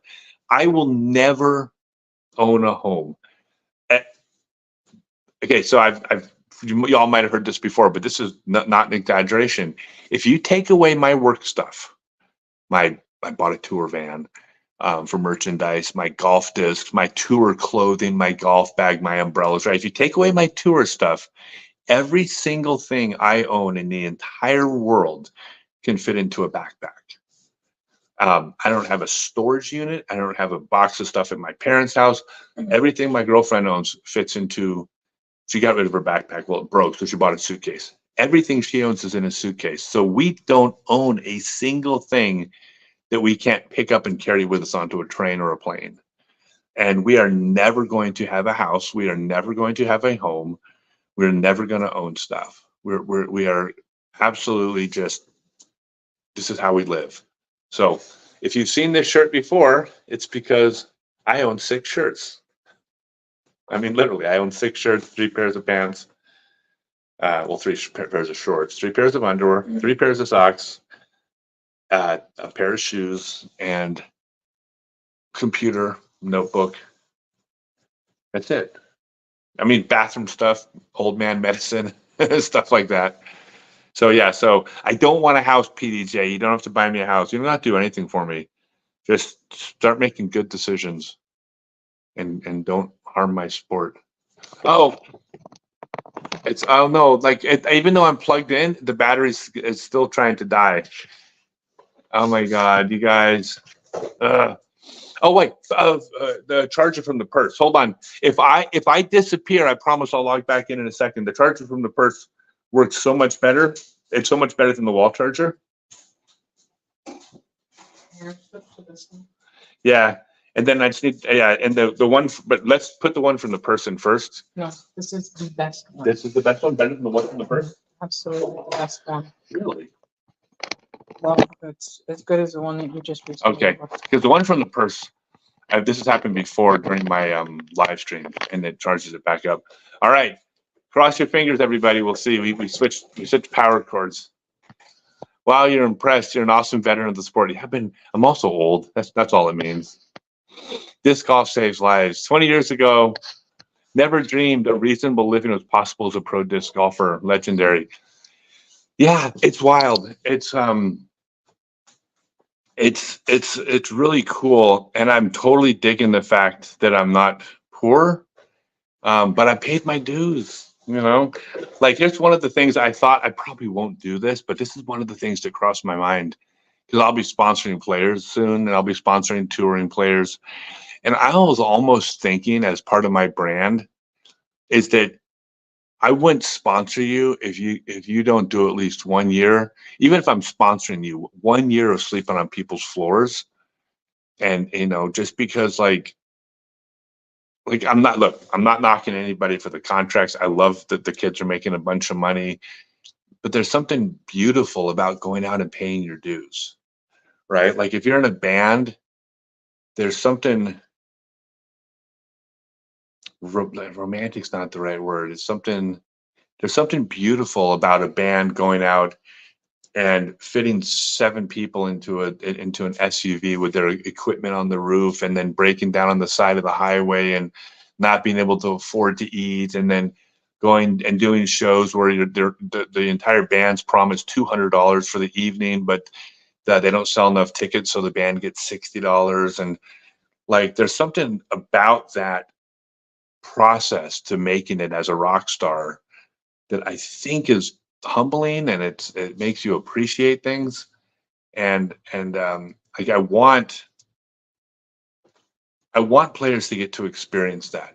And I wish they could experience it for them, because if they never have to experience how hard life is, I don't think they're going to enjoy the all the years of success that they have. I mean, how can you? Like, how can you enjoy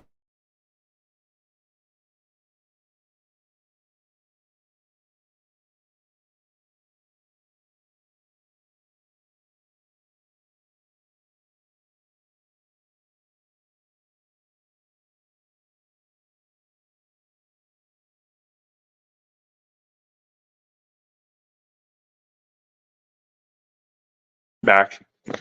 Anyways, my screen just went off. But anyways, it went from 2% to 3%. So I think the charge is working. No. We'll keep that as a backup, but I think I think it's working. We'll give it a try.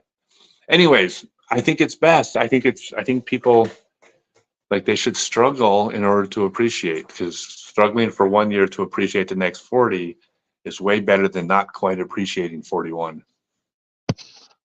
My opinion. There's an old man rambling. What do you think about that? Let's see. Yeah, and I need to have a Deadpool mask. Thank you, John. I still have my Deadpool mask, by the way. If anybody needs a couch in Portland, I will let them know.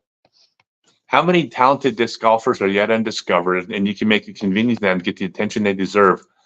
Would it be a breakthrough to stop the van living and travel costs? Yeah, so I don't think there's many talented disc golfers that are undiscovered because of social media and because of the fact that we test ourselves in competition.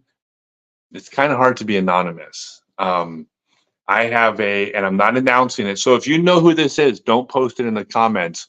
But I'm about to announce my first sponsoring player, and he's a 1,000-rated 16-year-old kid.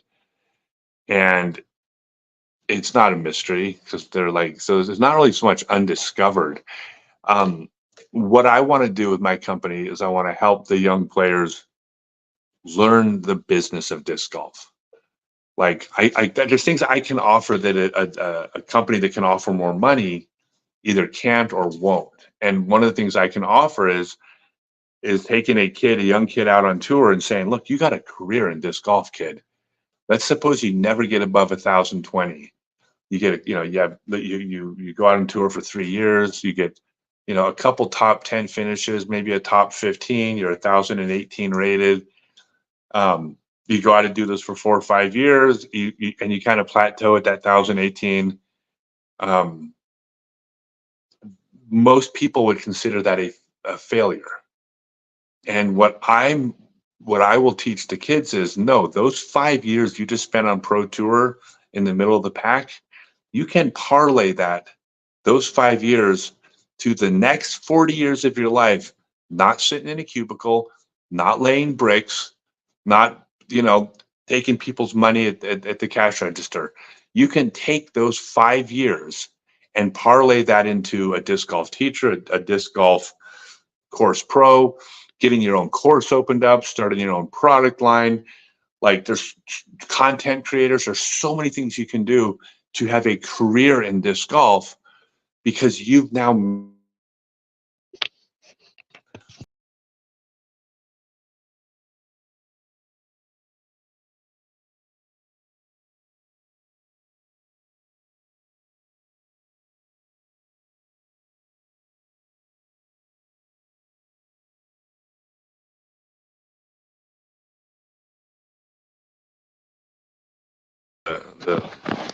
so anyways, there you go. I think it's going to work. I think we went from 2% to 3%, so I think it's going up slowly. But I think it's working. Anyways, kind of rambling here, but the point is that you can have a career in disc golf, even though you never reached the pinnacle as a player. It's like somebody who's like, they played in the NBA for 4 seasons and maybe they rode the bench. It's like, that's not a failure, because you could be doing basketball the rest of your life. You could be coaching, you could be training, you could be recruiting. Like, you can have a damn good life in basketball because you're an ex-NBA player. And the players on tour, they don't all, like, most of them don't see that. So I'm going to help them all. I'm going to help every one of them.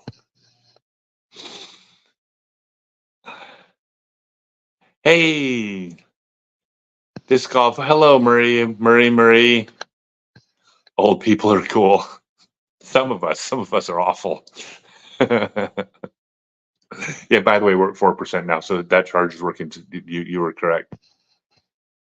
The only reason I was saying to you is the plug-in cord is because that was a known entity that I knew charged my phone faster than StreamYard because of the classes. But this charger is working great. Thank you.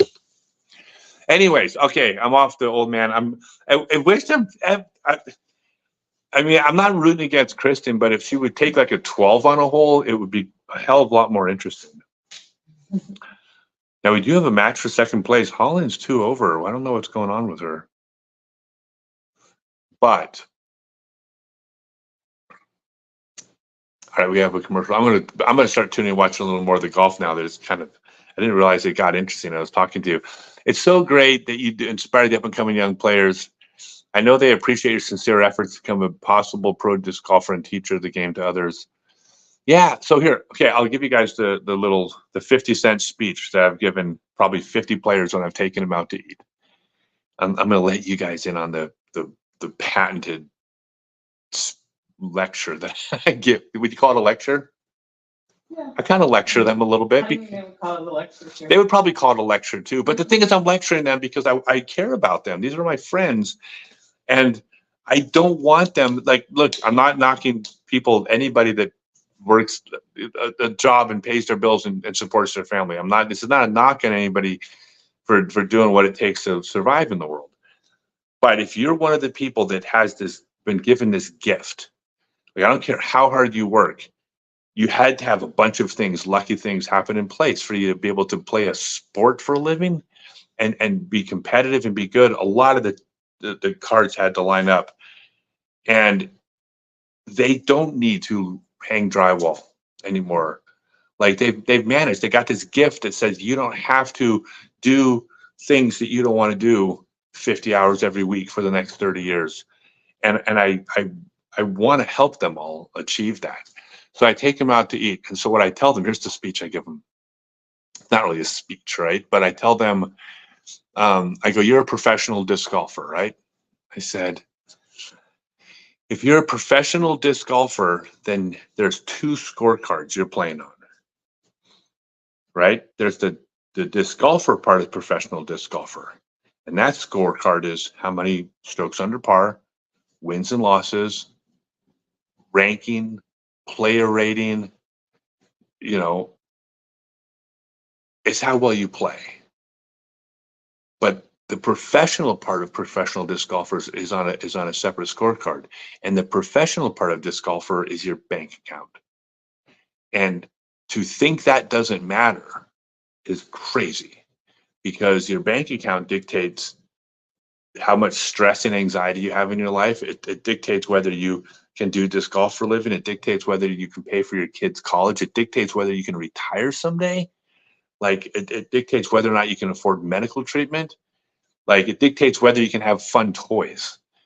And I go, that's a scorecard that a lot of you aren't paying attention to beyond, oh, I have enough money to eat this week, right? And it's like, wait a second, you guys, like you might be 33rd in the world on one scorecard, the disc golfer scorecard, but you're failing at the other scorecard. And you need to be working on both scorecards simultaneously, because that other scorecard is a scorecard that you're competing on for the rest of your life. The other scorecard is for some limited amount of time. Now, the thing about it is the disc golfer scorecard can have an impact on your bank account scorecard, right? Prize money, obviously, sponsorship's a big one. It doesn't go the other way around. No matter how successful you are at business, it doesn't do a damn bit of good for how many putts you make. So it only goes one direction.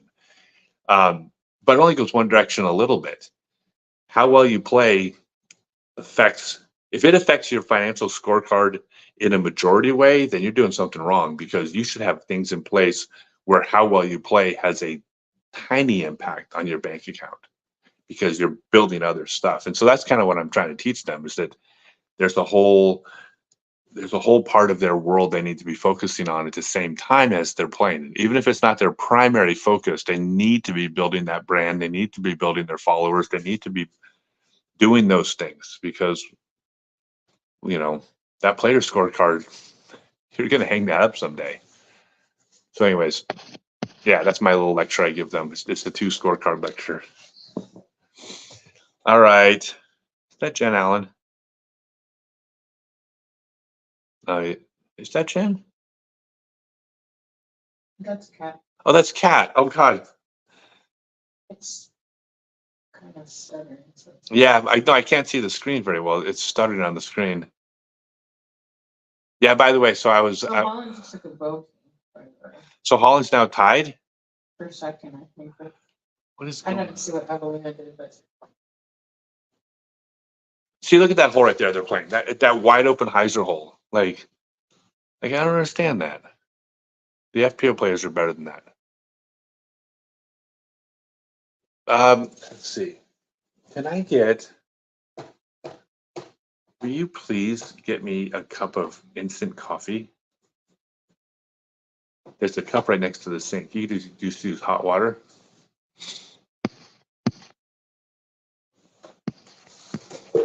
So anyways, yeah, so I ramble. I want to watch the match. Okay, I'm going to start watching the match more now. I love talking to everybody so much. Can't help it. you want to put so much grounding in? Sure. I'm going to put. Yeah, so by the way, something y'all don't know about me, I'm kind of a coffee connoisseur. You know, I only drink the finest. You fit in so well overseas because they do the instant coffee. Yeah, I only drink the finest of. It's totally weird to me. I can't handle it. Yeah, because it's gross. Yeah. Yeah, I don't like the taste of coffee. Coffee tastes like ugh. I drink coffee for the caffeine. Oh, there a trick to making this water hot? yeah, just turn it to the left until it gets hot. There's no real trick. I don't even like use boiling water. I just pour hot tap water in there and just drink it down. And You're savage. no, I'm just unsophisticated. Same thing. There you go. Hello, Michelle Deering. I am live right now. I missed you in Houston, Michelle. I messaged you. When I was there, but I know you're busy. But you are the best. John Putney, have I had Vietnamese iced coffee yet? Yeah, we've had Vietnamese iced coffee, right? We didn't go to Vietnam. We didn't go to Vietnam. We're gonna go to Vietnam next year. We had iced coffee and iced tea in Thailand. Yep.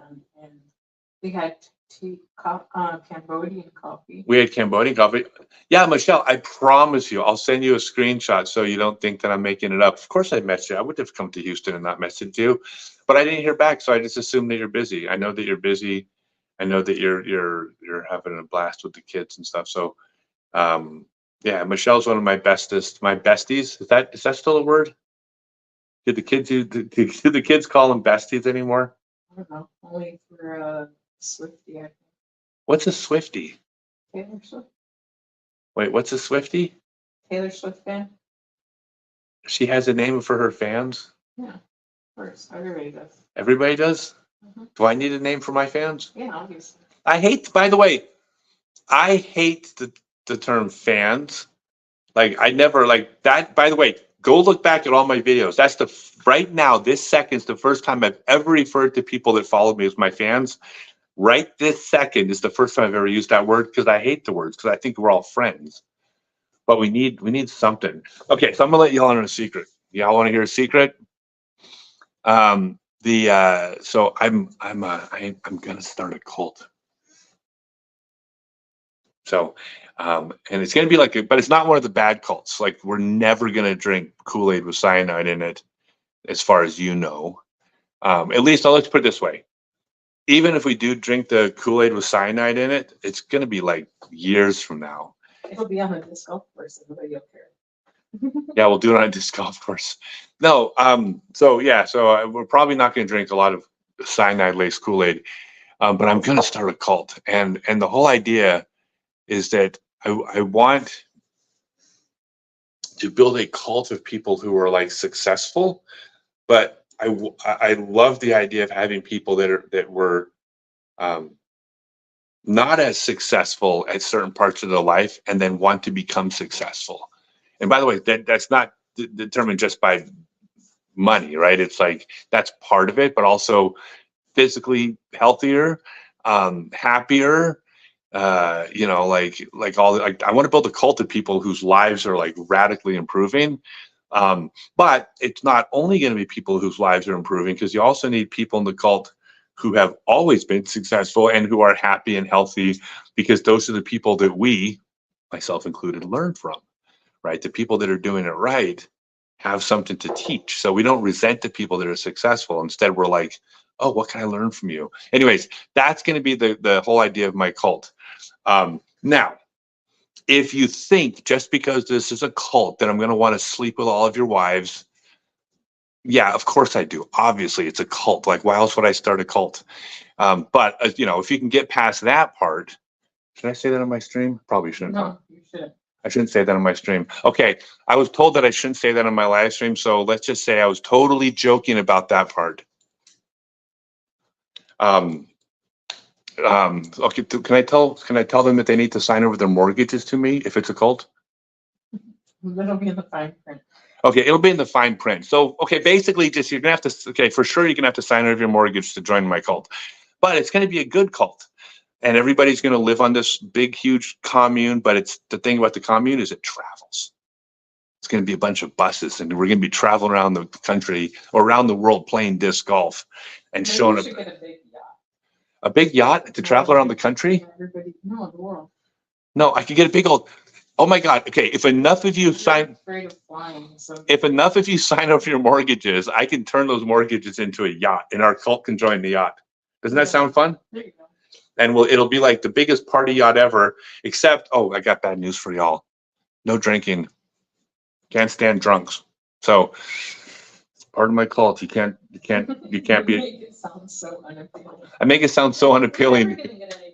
How am I going to get anybody? I don't want a bunch of drunk people in my cult. No, we're going to have people that are so, I'm going to make the people in my cult, teach them how to be so happy that they're never not going to want to be present with what's happening right at that moment. They're not going to need to do anything to feel more confident because they will be confident. They're not going to need to do anything to feel attractive because they're going to be attractive and they're going to feel attractive.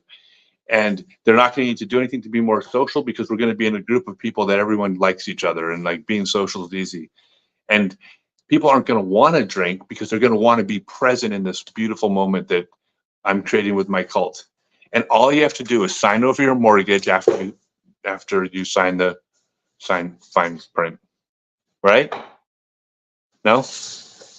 Okay, I'm working on the details. Don't hold me. I will start a cult someday, but I haven't quite hammered out the details yet, but it's going to happen. Surviving. Michelle says surviving Scott Stokely. It's going to be a good cult. Everybody's going to be happy in my cult. And the water. Drink the Kool-Aid and add 50 feet to your throw. We're already what? What? Can the yacht go watch the Monaco Grand Prix? I love it. Absolutely would. We can watch the Monaco. Of course, we can watch the Monaco Grand Prix. We can go the Isle of Man motorcycle races. Okay, so let's go back. We got to back up a little bit. Oh, so Holland dropped too. Holland dropped. Holland's in third now. Yeah. I bet she comes back to get second though. She's not going to let it go. Did the Graceland toilet work? Okay, so here's the story about the Graceland toilet. So I have a page called the Scott Stokely Adventures page. All the non-disc golf stuff is there. So we just went to Graceland. Elvis's home, and he some of you might have heard he died on the toilet, and so I posted, if I pay extra, do you think they'll let me use the toilet that he died on? Like I would pay, I don't know, I'd pay at least $100 to use the toilet that Elvis passed away. Auction that at least once a year. They should auction it off, or like a lottery. They should have a toilet lottery for Elvis's toilet. Money on the table. Anyways, I asked the guy at the ticket booth if I could buy a special pass to use Elvis's toilet, the toilet. And not only did he say no, he wasn't amused by the question, was he? No. Yeah, he didn't think it was funny at all. Well, but it wasn't funny. I wasn't joking. Anyways, no. Let's see. Yeah, I'm going to be going to Vietnam hopefully this winter. Oh my God, you guys want to hear what I'm doing this winter? I've got you want to be the first to hear like some crazy news? Let me see if I can catch up my messages and I'll tell you what I'm doing this winter and y'all are going to be freaking mind blown. My life, I have the weirdest life ever. 50 years from now, we'll look back on people like yourselves, Ken Klein, Paul Macbeth, John Houck, and so many others that have made disc golf no longer it's the sport of the future. It is the sport now. Karen says, Stokers, can the yacht go watch the Monaco Grand Prix? Of course it can. I'm a bus driver, so you can drive one of my. Okay, Chris Wilson is now in charge of one of the buses. Perfect. See, everybody's going to have a different skill set in my cult. The cult needs bus drivers, so you're in. All right, so this is proof that my life is a simulation and everything's just weird in my life. So. Like I don't even know how else to say this. Like you're all gonna think I'm making this up, but I've been cast to play the lead role in a Hungarian feature film. So this is a film that's scheduled for release in 2025, and I got to go over to Hungary for about a month. So it's like 4 or 6 weeks worth of shooting, right? Yeah. 6 weeks. 6 probably. Yeah, so they're going to be shooting over the course of 6 weeks in Hungary, and I'm cast as the lead. And I can share a little bit of it because they're working on the initial like the movie marquee and stuff like that. They're already starting to promote it.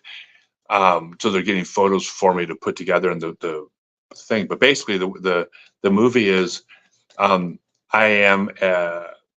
obviously an older man who happens to be a disc golfer, although we haven't decided if he's an ex-pro or if he's just a rec player. We haven't even figured that out. But he wants to work disc golf into this somehow.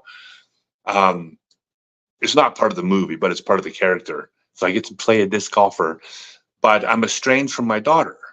And my daughter, my ex-wife contacts me to tell them my daughter's in a, she thinks she's in a cult over in Hungary, but she hasn't heard from her in a long time. And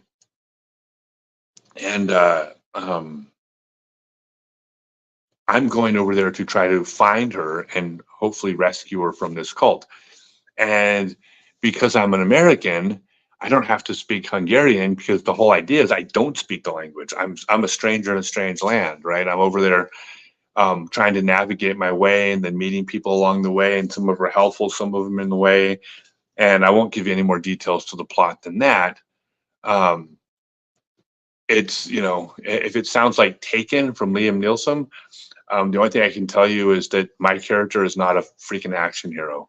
My character is a man with flaws who is just has an opportunity to try to reconnect with his daughter, and is over in Hungary to try to do that, but has no idea what he's doing. Anyways, I'm going to be starring in a Hungarian feature film. So check this out. I may be a Hungarian movie star. So if this film's successful in Hungary, I may never come back to America because I might get cast for another feature film in Hungary. Probably not. But anyways, yeah, my life is so weird. I get to star in a Hungarian feature film. How weird. My life is whatever. It's just weird. Chris Wills, thanks for reading your comments. I'm always talking to strangers, but a lot of people don't get your jokes. Have a great day. Oh no, the the Elvis toilet thing was great. I did. I literally asked him if I could use the toilet, and then he said no. And I said, "What if I pay extra?" All right, I'm going to start watching a little bit of the match now because now we got basically the back nine, and we got a battle going on for second place. So let's go see how they're doing. Hope everybody's watching. Karen says the Emmy goes to not the Emmy. I don't think to television. I only do feature films. Oscar? Yeah, the Oscar goes to Scott Stokely. Wouldn't that be epic? I'd bring golf discs on me on stage. I'd throw them into the audience. I know exactly who I'd throw at too, but I'm not going to say. All right, Holland. Is this for birdie? Okay. Liam Nielsen? Or is it Neeson? Neeson. Is it Neeson? Yeah. Yeah, it's okay, Karen. I'll probably get an Emmy too. I will probably do when I get older. I'll probably do some television, go get a few Emmys. But I'll start with the Oscar. All right. So they're going on to hole 11 right now. God, those holes just look too easy, don't they? I believe it had a 9-foot putt, so it's like. Yeah, and Holland had a short putt too. They both birdied. Let's see. By the way, yeah, the phone is charging now, so it's working. I'm glad we had that one. I thought the phone was going to die for a second there. Look at those golf bags. Look at that. You see that? Mm-hmm. They look like what are they called? Louis Vuitton? Louis Vuitton? Disc Golf Pro Tour clothing. So many commercials. Yeah, so many commercials. It's so great, though. We actually have a product that enough people watch you can sell commercials on. It's so epic. It's wonderful, right? It's the best. Okay, instead of watching the Discmania commercial, I'm going to give you a commercial. These right here are the Cardinal from Stokely Discs. And don't listen to me. Listen to Chandler Kramer. Hi, I'm Chandler Kramer, and I don't really dress that well for the Pro Tour, but I do got the best sidearm in the world. It's even better than Scott Stokely's, and I am now bagging the Cardinal because I love this disc. Wow, that's amazing. Chandler Kramer. Yeah. Oh, let's see. Now you know why I got kid. That's why I got cast to star in a feature film. I'm such a good actor. No, no. One of the reasons I got cast is they saw my documentary, Not Just a Shot, a disc golf story. Which hey, I can go and tease this now. No. No, no, it's a big announcement. Yeah. Okay, we won't tease the announcement, but let's just say this: Not Just a Shot, a disc golf story, is the best piece of content ever produced in disc golf. I didn't make it. I'm not tooting my own horn. It was made by Kendra Mueller, a documentary filmmaker out of Michigan, and it's been winning awards all over the country, including one at Park City, a smaller film festival, but it was in Park City in January. We won. It won Best Director of a Documentary Feature at a film festival in Beverly Hills in February. So this thing's really, really good. And we got some incredible news. Something really big just happened for the documentary, but I guess we're not announcing it yet, but it's really a big deal. Like it's the biggest, like the amount of mainstream exposure the sport's now going to get. Yeah, I can't wait to announce it. Oh, Karen says, still reading my book, Scott Stokely, Growing Up Disc Golf, available on Amazon and Audible. Just past your mention of meeting Paul Nitch and Barry Schultz. Surprising how much disc golf royalty came from Wisconsin. Yeah, I met those kids in 1993 at the World Championships in Huntsville. Back when, well, Paul was as good as Barry back then, and neither of them were that good because they were just kids. All right, Lucky's going to putt.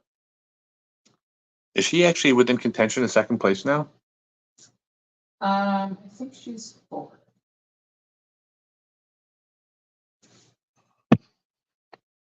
Do they have a best disc golfer in a foreign film Oscar? They should, right? Of course they should. See, I think the scores up. Yeah, they're going to put the scores up now.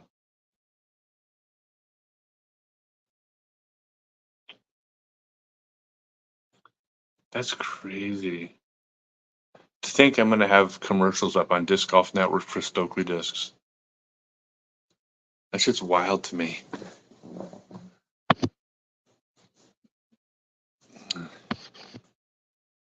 Did I play Texas States? Yeah, I played Texas States. I played one round and then I had to withdraw.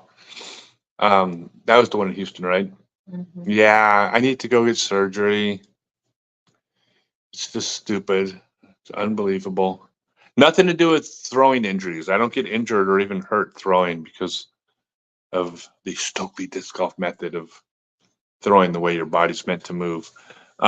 Rebecca's tied for 5th. Rebecca's tied for 5th? Yeah. Yeah, but no, I would do after one round.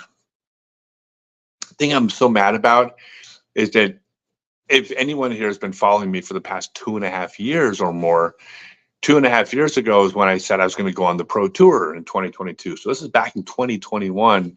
I'm going to go on the disc golf pro tour. I'm going to start training and I'm making this comeback. I was 984 rated at the time. And I made a video back in 2021 that says I need to get my rating up to 1,020. I said if I'm above 1,020 is the goal. And my rating's been going up for 2.5 years. And my first rating update in America, after coming back to America after the Euro Tour, I went from 1,017 to 1,018. It is so hard to raise your rating because you got a shred to shoot 1,030 and a couple out of bounds and you shoot 990. Like it's so hard to make your rating go up and it's so easy to make it go down. But I got up to 1,018 and then I played a couple tournaments that I shouldn't have played because of my health. And now my rating dropped to 1,013. And so now 1,020 seems so far away. I'm still going to try to get there, but it's like I just set myself back like 6 months or something. Just kind of hard to do when you're already old. So anyways. Oh, Michelle went on Spiral. Yeah, no, it was Texas States was great. That was Maria Oliva. That was Maria Oliva. She's doing really Oh good. shit, she's shredding. Yeah. She's 5 down She's 6 under for for the tournament. so far. for this round? No, 5. It says 6 in the top.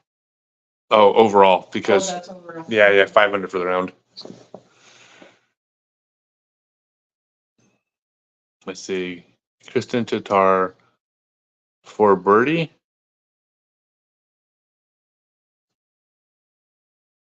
I just don't like that straddle putt, especially on long putts. I mean, it's hard to question the best in the world, but like here's the thing, just think about the mechanics of this. If the target is the basket and I'm facing the target, if I'm facing you, it looks like, hey, I'm facing the target, right? Okay. But now if you view me as a mechanical device, right here is the hinge that's throwing, and this hinge moves this way. It doesn't go forward. So you have to really turn your body to pop it, when you're facing forward and your feet are forward, and you're never going to get all the way around on it. You just don't get the pop. I mean, this is why, you could throw a putt twice as far in a staggered stance as a straddle putt, because mechanically it's just more the way you move. So anyways, I don't know. But like I said, how do you question the best in the world? I mean, who's up by 11 strokes? Yeah, you're doing it all wrong. So what are you going to do? Drop a link for what you're watching where. Yeah, I'm just watching the final round of the Jonesboro Open FPO on Disc Golf Network. Karen says, I admit I love the humor in Latitude 64 commercials with Jonathan daydreaming. I don't think I've seen those. Have we seen those? No. I mean, they're on right now, but we're kind of keeping the volume low. Yeah, I'm keeping the volume low because I'm not trying to show anything on Disc Golf Network. Hey, by the way, Tour Series. First runs are available, but you can't buy the first runs at my store because I'm supporting the local pro shops. Tour Series anymore. Not tours. Did I say Tour Series? Yeah. No. These aren't Tour Series. These are original molds. All original molds. My molds. My machines. These are my discs. And these are available not at scottstokely.net or StokleyDiscs.com, which is where my store is, because I'm making first runs available to pro shops first. So the pro shops can get the initial sales of first runs, which is really important to me because I want to support the local pro shops. I don't want to just steal all the business by selling all the first runs direct, and then all the pro shops carry my discs and people don't buy them because they bought them all from me direct. Even though I make 10 times as much money selling direct, that's not what I'm doing. I want the pro shops to make the money because we need the pro shops to survive in this sport. We need the local entrepreneurs to stay in business. So here's what I want you all to do. Go to get on your phone, call your local pro shop and tell them that they need to be carrying Stokely discs. And you can tell them that. You can say, hey, I just heard Scott's not selling them direct on his website because he wants you guys to get the sale of first runs, and he's not selling direct. Call your local pro shop and tell them that, because every pro shop it annoys the hell out of them that the manufacturers are selling direct a lot of times before they even have the discs. The manufacturer comes out with a model or a run, and then the pro shops can't even get the disc. The manufacturer is selling them all direct first, and then after everybody's bought theirs, then they'll sell it to the pro shops. And I'm not saying all the manufacturers, but some of them do this. And yeah, do I have a list of pro shops that carry Stokely discs? There's about 100. So actually, fair amount are already carrying my discs. I would say I don't want to name any because I don't want to play favorites. There's going to be a retailer. Yeah, there will be a retailer list for sure, but I'd say just call your local pro shop first and tell them to order them. Just say, they're like, you guys, these are the greatest discs ever made. It's basically like every other manufacturer is Wonder Bread, and these are French baguettes. Is that a fair statement? No, I'm not going to say. I'm never going to say one disc is better than another. There's so much involving personal taste and how a disc flies and how a disc feels in your hand. I will tell you this, that it is super high-end plastic. and these molds are really, really good. The best sidearm thrower on the Pro Tour, Chandler Kramer, is bagging my Cardinal. That's all I got to say. I mean, when the best sidearmer on tour is throwing my disc, what I say almost doesn't even matter. I mean, he kind of knows what he's doing. Noble Justice, Cypress Disc Golf, Stock Stokely Disc. There you go. There's one right there. You can call them an order from them.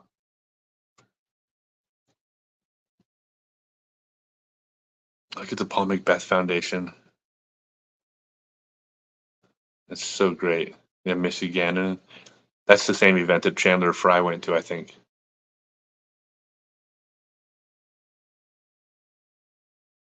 Yep, there's Chandler Fry. How cool is that? Yeah, Stokely Discs is going to bring disc golf to every developing country on earth.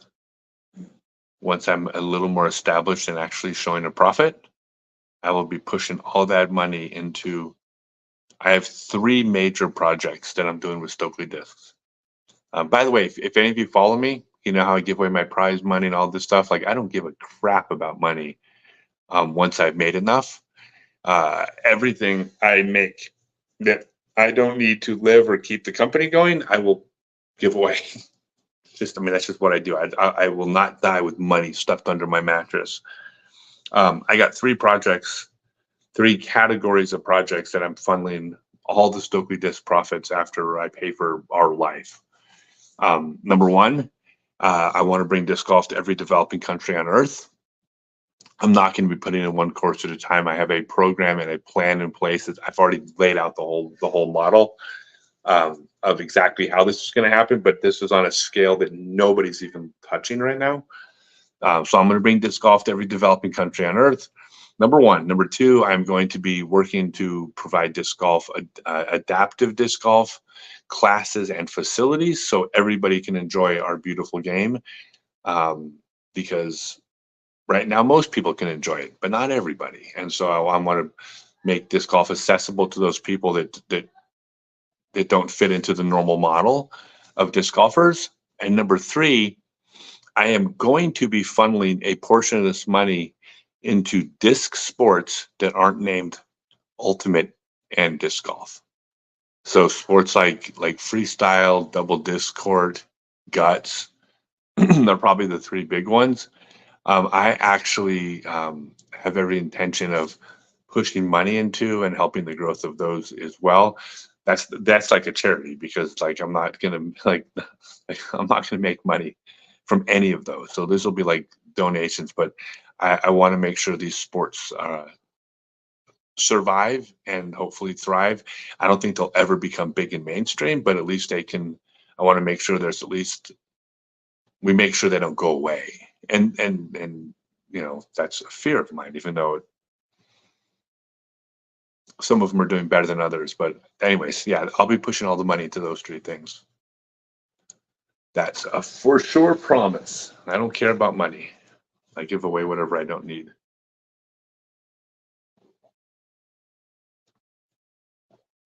Wait, on that shot.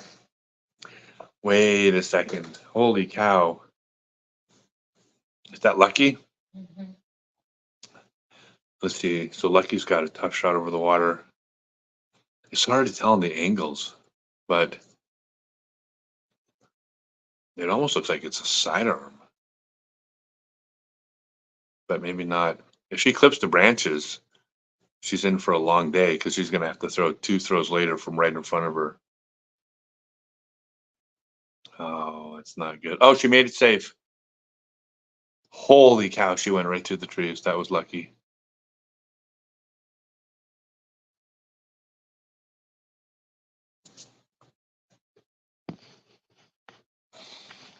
Ben Casper Owens from El Reno, Oklahoma here, brother. Just called all our pro shops, and our biggest ones is D-Mart, and they said they got you in mind, but told me, so I can't order from it. Yeah, you can order the prototypes. These are the exact same discs. Like the pre-production prototypes, you can order these from StokelyDiscs.com. I would definitely go on, and you can definitely get the Cardinals and the Wrens there, but you're not able to order different colors because these are just the prototypes. Those the first runs. And the prototypes, by the way, are almost gone. So when the prototypes are gone, we're going to start selling first runs. But right now, we still have prototypes left. So yeah, go to StokelyDiscs.com. You can buy the Cardinal and the Wren from StokelyDiscs.com. But the first runs are going to be for Pro Shop's order. I'm just trying to I don't want to lose sales. I mean, I'm a business. I need to make money. I mean, I need to A, survive, and then B, have money to do these cool projects. But I want to do it in a way where I'm supporting the local stores, better than other people. Oh. You wish DDC and Gut still had demo events scheduled at the World Championship. Saw them at Pro Worlds in 2001. Yeah, double did. Oh, Adriana? Down here. That's not a bad thing, is it? Is that all it is? Okay. Whew. Yeah, that's what I'm going to try to do. I mean, and maybe that just involves money. I actually have a fantastic double disc court, like how to play double disc court video. That's actually, she lays it up and it goes OB. Who was that? Was that what? I think that was Emily. Yeah. Oh, no, that's Emily right there. That was a replay. So yeah, so I'm I actually have a video. I put out a video about freestyle. I mean, I guess it was about a year ago now, but I got a freestyle video out.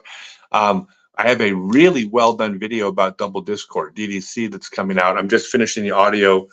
We had to add some audio tracks over it, but that's about to be released. So yeah, I'm trying. I'm gonna do what I can. Right now, I'm doing that with no money, but I'm trying to promote them. Yeah, the only white ones at my store. When you order online for your shop, when you order a wholesale order, we've got full sets of different colors. By the way, someone earlier asked if I had green. Yeah, people complain about green discs. So it's actually a lot. People get upset when you send them green discs. So I don't know what we're going to do on green, but those are the least popular colors. All right, all in for birdie. God, what's going on with her? That was pretty long. No, not that putt. I'm just saying overall. Because Holland's got a great mental game. She's a strong player, across the board. Yeah, I'll be glued to my set with the MPO. Remember, everybody's going to be within a stroke of the lead. All right, if Kristen 9 putts here, the door's open for Evelina. Look at that. I don't like the 39-foot. Just don't like it. Sounds like I'm being critical. I'm critical of any of the straddle putters from long range, especially. Now you can be a straddle push putter. That's a different type of motion with the hinge because your arm's just going up and down, and this hinge is just going this way. But when you do a putt that inherently has your body going this way, and you start sideways, you just have to. It's just an awkward motion. Now watch what I'm saying about Evelina's putt. Watch this. It's coming out. You see that right there? That miss left was because it didn't have the pop to it. Mm-hmm. And she's afraid of putting the pop into it, I think, because she's afraid of pulling it to the right, because that's where her misses traditionally were. But those misses that missed right weren't happening. They were happening. There's another mechanical reason for it. It had nothing to do with the fact that she was giving it pop. But that's the fear. The fear is if I give it a pop, I'm going to come over too much with my wrist and I'm going to pull it to the right.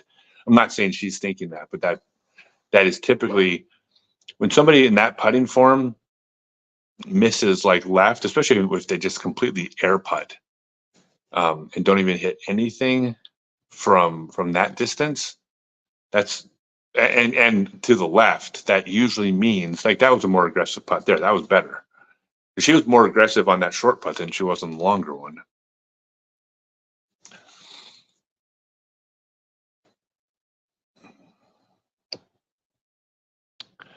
Let's see. Ben says that I get to see that old X2 that I signed for me in your emails, brother.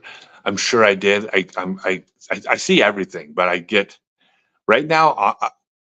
I actually get over 100, So many.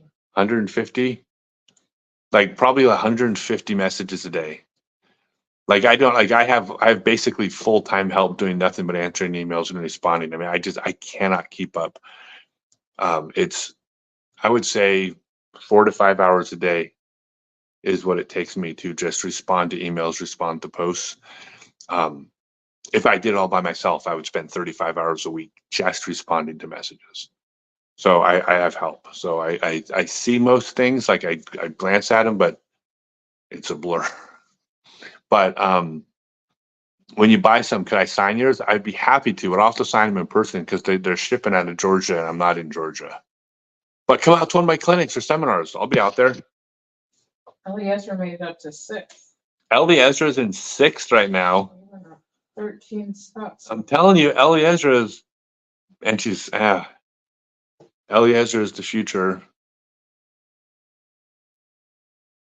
I've never seen an FPO player throw like her. I'm Eliezer. I literally am Eliezer's biggest fan. Just watching her throw is like, it's a crystal ball into the future. Wow, that's not a very good shot. I have a question, you guys. Have you noticed something? And this seems like it. I'm not listening to the audio right now, but it seemed like, and tell me if I'm wrong, Adriana, but didn't it seem like a couple years ago? I tried watching the coverage, and every single throw the FPO players threw, whether it was a good throw or a bad throw, the commentators were like, "Oh, that was a good shot." Did you notice that? Yeah. It's like they wouldn't be like they didn't treat them like professional athletes. They were treated like,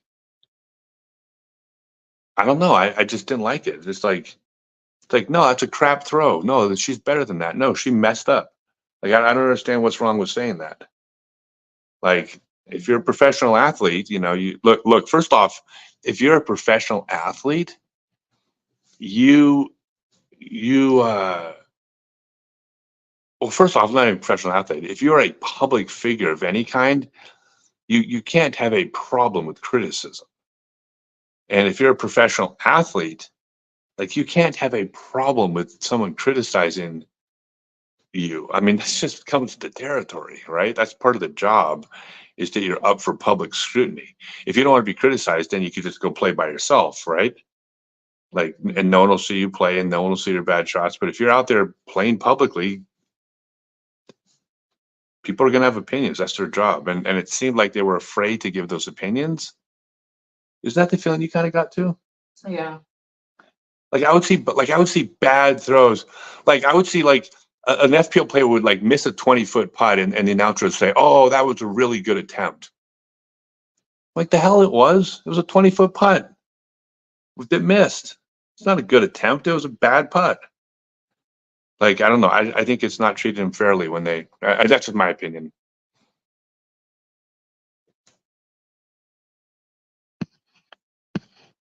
Yeah, let's see. Can you think of another pro disc golfer that has a last name that rhymes with me?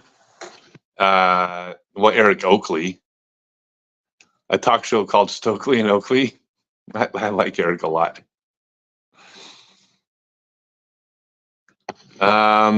Love it when Juliana commentates. She's honest but kind at it. Yeah, and so Juliana's in a different position because you have to go out and compete with these players, right? Like you have to go see them. You're going to be on their card.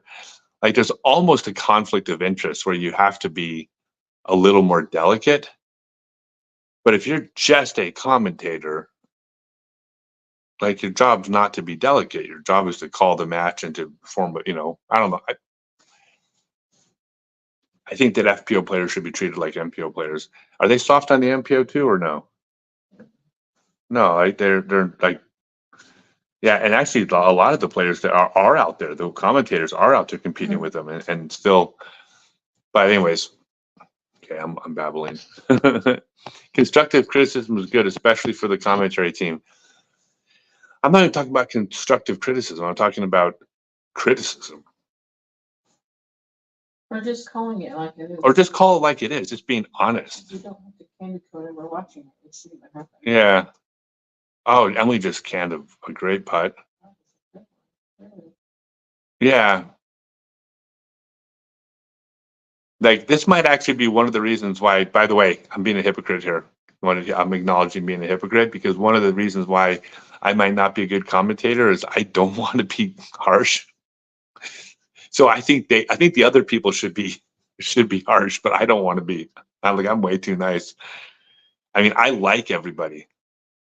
Look at that. I mean, that's not popping. Like, but I'm, I don't want their job. That's why I won't do their job. But I want them to do their job.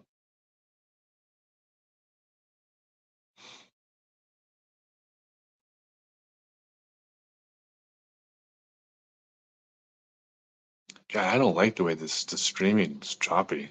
That was our. That's our connection? Yeah, when it does the loading. Oh, that's on our end. Right Okay. now, it's still choppy, but it's not because of. Yeah. Okay, so it's still choppy. I'm gonna say what I said before. If Kristen 14 putts. No. 23 putt to the win. Nope, nope.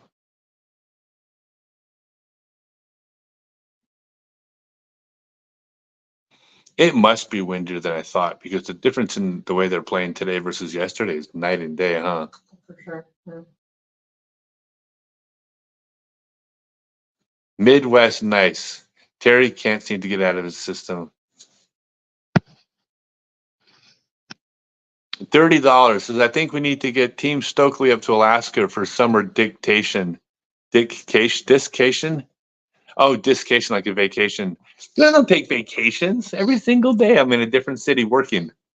I'll take vacations. I'll take here, I'll tell you, want to know my first vacation destination? It's going to be 6 feet under the topsoil. I do want to go to Alaska, though. I do want to play up there.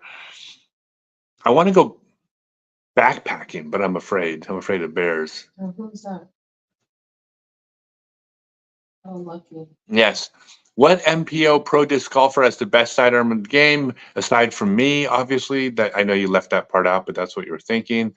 Not only for distance, but accuracy as well. Could this be why Mr. Tam may take it down today? Yeah, I'll tell you the best sidearm of the game, and I'm going to make my case for it right now. And I don't think this is a case that is refutable. Like I'm, because it's not subjective. It's not just based on observation. Chandler Kramer has the best sidearm in the game, and here's why I say this. So he's in the low 1020s rating. All right. Look at any of the players out there that are 1,030. Okay. Chandler Kramer's one stroke around on average behind those 1,030 players. How many of those 1,030 players, if they switched from their current game to all sidearms, would only lose one stroke around? If any of them that are 1030 would be more than a stroke around worse if they threw 100% sidearm drives, then that means Chandler's got a better sidearm, right? That's just math. So like, that's better. Now, when you get up to the higher levels, right? They're 2 or 3 strokes ahead of Chandler, right? All right. Well, they would have to switch to all sidearm. Would they only be 3 strokes around worse? Well, like, let's look at Anthony Barella. Anthony Barella is 3 strokes around better than Chandler right now. 3.5 strokes, something like that. Anthony's got a fantastic sidearm, but would he only lose 3 strokes around if he gave up all of his power? Like, I think he would lose more if he played all sidearm. So Ricky and Eagle would be the only 2 players that have such dynamic sidearms at the top that if they threw all sidearm, I think they would both be around Chandler's level. I think they could both be in the 1,020s sidearm only, both Ricky and Eagle. So that would mean that Eagle, Chandler, and sorry, not Simon, Eagle, Chandler, and Eagle, Chandler, and Ricky would all be in the low 1020s with all sidearms. But now here's the difference. Both of those players are much better putters than Chandler. So in other words, if they're all in the low 1020s, but they're out putting Chandler, that means his drives and approaches are better. So when I look at that whole package, it seems to me he's got the best sidearm on tour. Just pure sidearm. Now, observationally, I would agree. So if they had an event where all the players could throw nothing but sidearm and forehand shots, even putts, who would prevail? Okay, so that's a whole different question, because if you're throwing sidearm putts, those are just stupid. There's probably some players that are good at throwing 15-foot shots sidearm. There's other players who have great sidearms that would miss their 10-foots. So I have no idea on that. I was actually going to do a challenge match against Jeremy Colling and Paul Ulibarri a couple of years ago where we threw all sidearms, and I'm like, hell yeah, man, bring it on, right? They said, oh, but and then one of them was like, yeah, but we want to do all sidearm putts too. I'm like, I'm not interested, because that defeats the whole idea of who has the best sidearm. What if I outdrive you on 16 of the 18 holes, but you're better at 12-foot little putts that we never practice, right? That's silly. So I said, I'll do it, but I go, all circle one putts are putting, and we never actually did it. So I don't know. As far as who has the best distance on their sidearm, I throw farther than anybody on tour. I still can get a hold of one at 550. So if there's any players throwing sidearms farther, it ain't by much.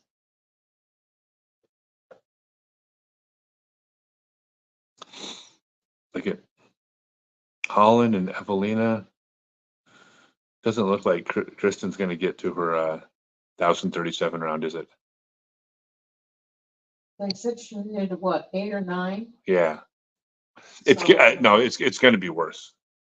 It's because of the wind. Yeah, because of the wind. It's windier. It's not a windy day. She might have been able to do it. Yeah, look at that putt, that straddle putt. I'm going to stop talking about it. I don't understand it. Just the mechanics they're not right.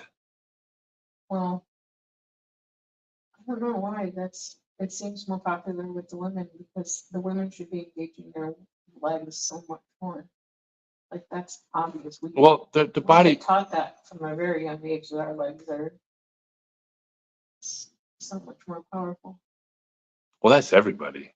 But women have less ability to build upper body strength, so it's definitely going to be right. Not just. Yeah, I think that it's just a mechanical thing. I mean, the thing is, when I watch people throw, doesn't matter NPO or FPO, mechanically we're very similar as far as the hinges and the joints, the sockets. We move in similar ways. Still the best name on tour, Haiti.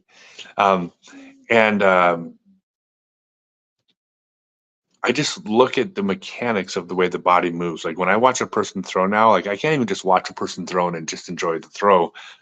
I see, they might as well not even have skin, and they're made of metal with hinges and sockets. And I just watch the way this mechanical machine works. And to me, when I watch a person throw, it's kind of like an experienced mechanic looking at an engine that isn't running properly, and it's the belt's grinding over here and this part's pulling over here, so it's squealing on this end. And they look at it and they probably cringe, because they're like, oh, that's not how engines are supposed to run, right? That's what I see when I see people throw. I see the mechanics of how the body moves. That's all I see. I see cartoon bubbles pop up around people, pop, pop, pop, pop, and I see exactly what hinge isn't working right. Mm-hmm. I've studied this more than anyone ever. I've been doing this my whole life, studying mechanics more than anybody. And I don't like the mechanics of certain throws. And I think it's correlation versus causation. What happens is players make a change to a way that's not mechanically best, but in that change, something else changed that got better. And therefore they think that now they're in the right mechanical, they have the right form, but it's not the right form. It's the wrong form. They needed to have changed the thing that was broken before, not change this other thing that fixed one thing but broke another, but the damage was less than the original form. That makes sense? Mm-hmm. And that's what's happening, because mechanically, that's not what they needed to do. Like, it's just not right. Like, Albert Tam contacted me over the winter, and we chatted on the phone. We did some video chats, worked on some putting and stuff like that. And I love where his putt's going now. It's great. But there's nothing about pick a link, take a deep breath, visualize puppies. Like, had nothing to do. The only thing I did with Albert when I was working with him was mechanics. Like, it was just, I was watching his body move and just seeing things that were just not moving, you know, like which to me was obvious to me. Anyways, let's see. All right. Let's see. Zoe's the one who's always nice. Terry's honest and fair, but tries to be nice about it. Charlie is straight up. Yeah, I'm not saying everybody, and I'm not being critical. Look, I'm not being. Holy cow, Jesus Christ, Evelina, she just about made it. I'm not being critical of the commentating. I think all of them do a better job than I could do. So I'm not being critical of them. It's just an overall impression. It just seems like they're soft. It's like, no, these girls they're professional athletes. They can take it. You can compete. You can commentate. I used to watch you playing events early 90s. I'm the only pro disc golfer that used a sidearm throw. Did Climo Schultz, Gracie Drumbergs ever use a shot? No. When I was touring, like, there was one player on the tour throwing sidearm, and that was me. A couple players might have used it for an approach out of the woods. There were a couple players like Mike Randolph and Steve Rico that may be on like a 200-foot hole. There was a sharp left to right sidearm hyzer. They might pull it out of their bag, but they were just as likely to throw a backhand roller in that situation if they needed to make a sharp turn. So no, it was sidearm. Like, that was me. I was the only one. Now, I didn't invent the throw. Look at this shot from Kristen. Jesus, Kristen.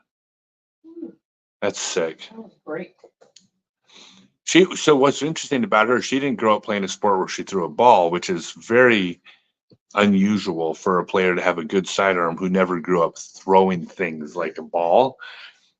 Usually the players with good sidearms most often come from a background. Now, that doesn't apply anymore because now kids take up disc golf at an early age, so they start throwing golf disc sidearms. So they learn to throw a golf disc at an early age. But if you pick up disc golf as a young adult and you never had a history of like throwing a ball, playing baseball, softball, something like that, usually the sidearm is always going to be just because just is, like it's a new mechanical move that is brand new to you, as opposed to someone who grew up throwing a ball, which means they know how to throw a thing like this. They just need to tweak it, right? Not the case. Not the case for Kristen. Kristen didn't grow up throwing a ball. She just grew up learning how to throw a golf disc, and her sidearm's phenomenal, it's super impressive. Let's see. Am I hurt? I am hurt. And by the way, I went into way too much graphic detail earlier and then got told I shouldn't be so graphic about it because it's a prostate thing that I got to have taken care of. So I'm not hurt from throwing. I never hurt from throwing. I never get injured throwing. I don't even really get sore from throwing. If I throw a ton of sidearms, and especially in practicing, then maybe I have to soak my elbow in ice. But that's no different than a baseball pitcher or anybody else. It's not an injury. But yeah, so it's just a prostate thing that I'm going to get fixed, and then I'm going to be back. What's up? What's up, Rock? Sup, broski? Did you say sup? We're way too old to use the word sup.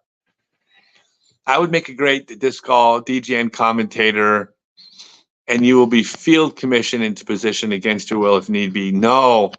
I'm telling you guys, the skill of commentating is like, it's a skill set that is just not it's not, it's harder than it looks. And I don't think it's my skill. Like I'm really good at communicating. I'm good at telling stories. I'm good at explaining mechanics. I'm good at talking psychology. I'm really good at these things. What I'm not good at is explaining things in 4.3 seconds before the next thing happens. The skill of being able to communicate the way they do is, it's just not my skill set. It's not my strength. And I don't think I would be great at it. Here's what I think about commentating, like being a color commentator. I think if I did it for a couple years and worked at it, I could become mediocre. But I don't think I would ever be good. And the people that are commentating now, like, it's improved every year. There we go, Holland. That's good. Let's see. You grew up popping kick flips and football and BMX and throwing dirt clads at kids in your neighborhood. We all played outside. Yeah, we used to do that too. We used to, when I was a kid, okay, back in my day, when I was a kid, oh, let's watch Evelina. She's got a 2-stroke lead, but she had to pitch out. So actually, oh, good putt. See, that was so much more aggressive, Evelina. If she could, like that is her putt. I don't care about the wobble. Wobble doesn't worry me at all on putts, not one bit. The difference between that putt and some of her other putts was the other putts were I'm not saying she was scared, but it came out like nerves, kind of like there's like a hesitation. That putt right there was super aggressive.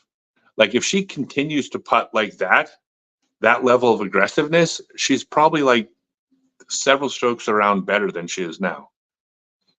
Like she needs to be just commit to that. She needs to not be afraid of the occasional 3 putt that's haunted her or 4 putt. Like that was great. Like that's what a champion does. A champion steps up and just drills it. Let's see. I have the greatest spirit. No, I'm pretending. It's all coffee. I'm actually grumpy and mean. Wait, here's Evelina putting again. Watch this putt. Watch how aggressive this is. That putt right there, it's not going in the water if she misses, but it's almost going in the water if she misses. If she misses, she has a hard putt coming back with overhanging branches. Like that's correct. That's how you're supposed to putt. Prostate check is one way to get some snap. Hey, by the way, when you're doing the prostate exam, you know what I was thinking about? I was actually thinking that my doctor was working on his sidearm grips. And anyways, whatever you got to do to get through it. Does your company sponsor disc golf clubs or tournaments? At some point, we'll do everything. Right now, our company is so far in financial debt because we own the machines and we own the warehouse and we own the molds and we purchased all the plastic. We have help with the design process and the molding process. That's a whole skill set. We certainly outsource to get help in that part of the process because we don't know how to design discs. But we own everything, and we are so far in the hole. We want to sponsor clubs. I want to be sponsoring. I want to do everything with this company, but like we gotta get our head above water before I can even think about it. Right now we're bleeding. I bought a $70,000 van to travel the country promoting. Like we haven't made that much money. No, come on, hit the tree. Oh, she got the wall. And did it stay safe? Oh my God. That was not a good throw from Holland. Yeah, she's laughing. So yeah, I plan on sponsoring everything. I mean, what we'll probably do, I'll probably have a package where it's a package deal where you buy, 100 discs for your club promotion, and we can give you a discount or give you extra discs. Like we'll come up with something like that, but it's going to be a while before we can just oh God, that was unusual for her. By the way, the announcers are probably going to say she rolled her wrist there. Kristen, watch her start to throw before her foot hits the ground. I watched it in fast motion. If they show it in slow motion, you're going to see exactly what happened there and why she missed left. Her body started rotating before the foot planted, much too soon. Oh, wow. And Emily didn't learn from it, from the wind. Let's see if they show Kristen's again. Looks like it was also a question of disc selection because the wind was. And it went so straight. Now, here's the question. Is Evelina going to, like, she has two discs in her hand. Did she pick the overstable disc? It's like you can tell the wind's blowing further by the basket than it is. Look at Evelina picked the correct disc. Look at that. Look at that. Good for her. Wow. That's it. I mean, that was the adjustment. That was so Emily didn't make the adjustment.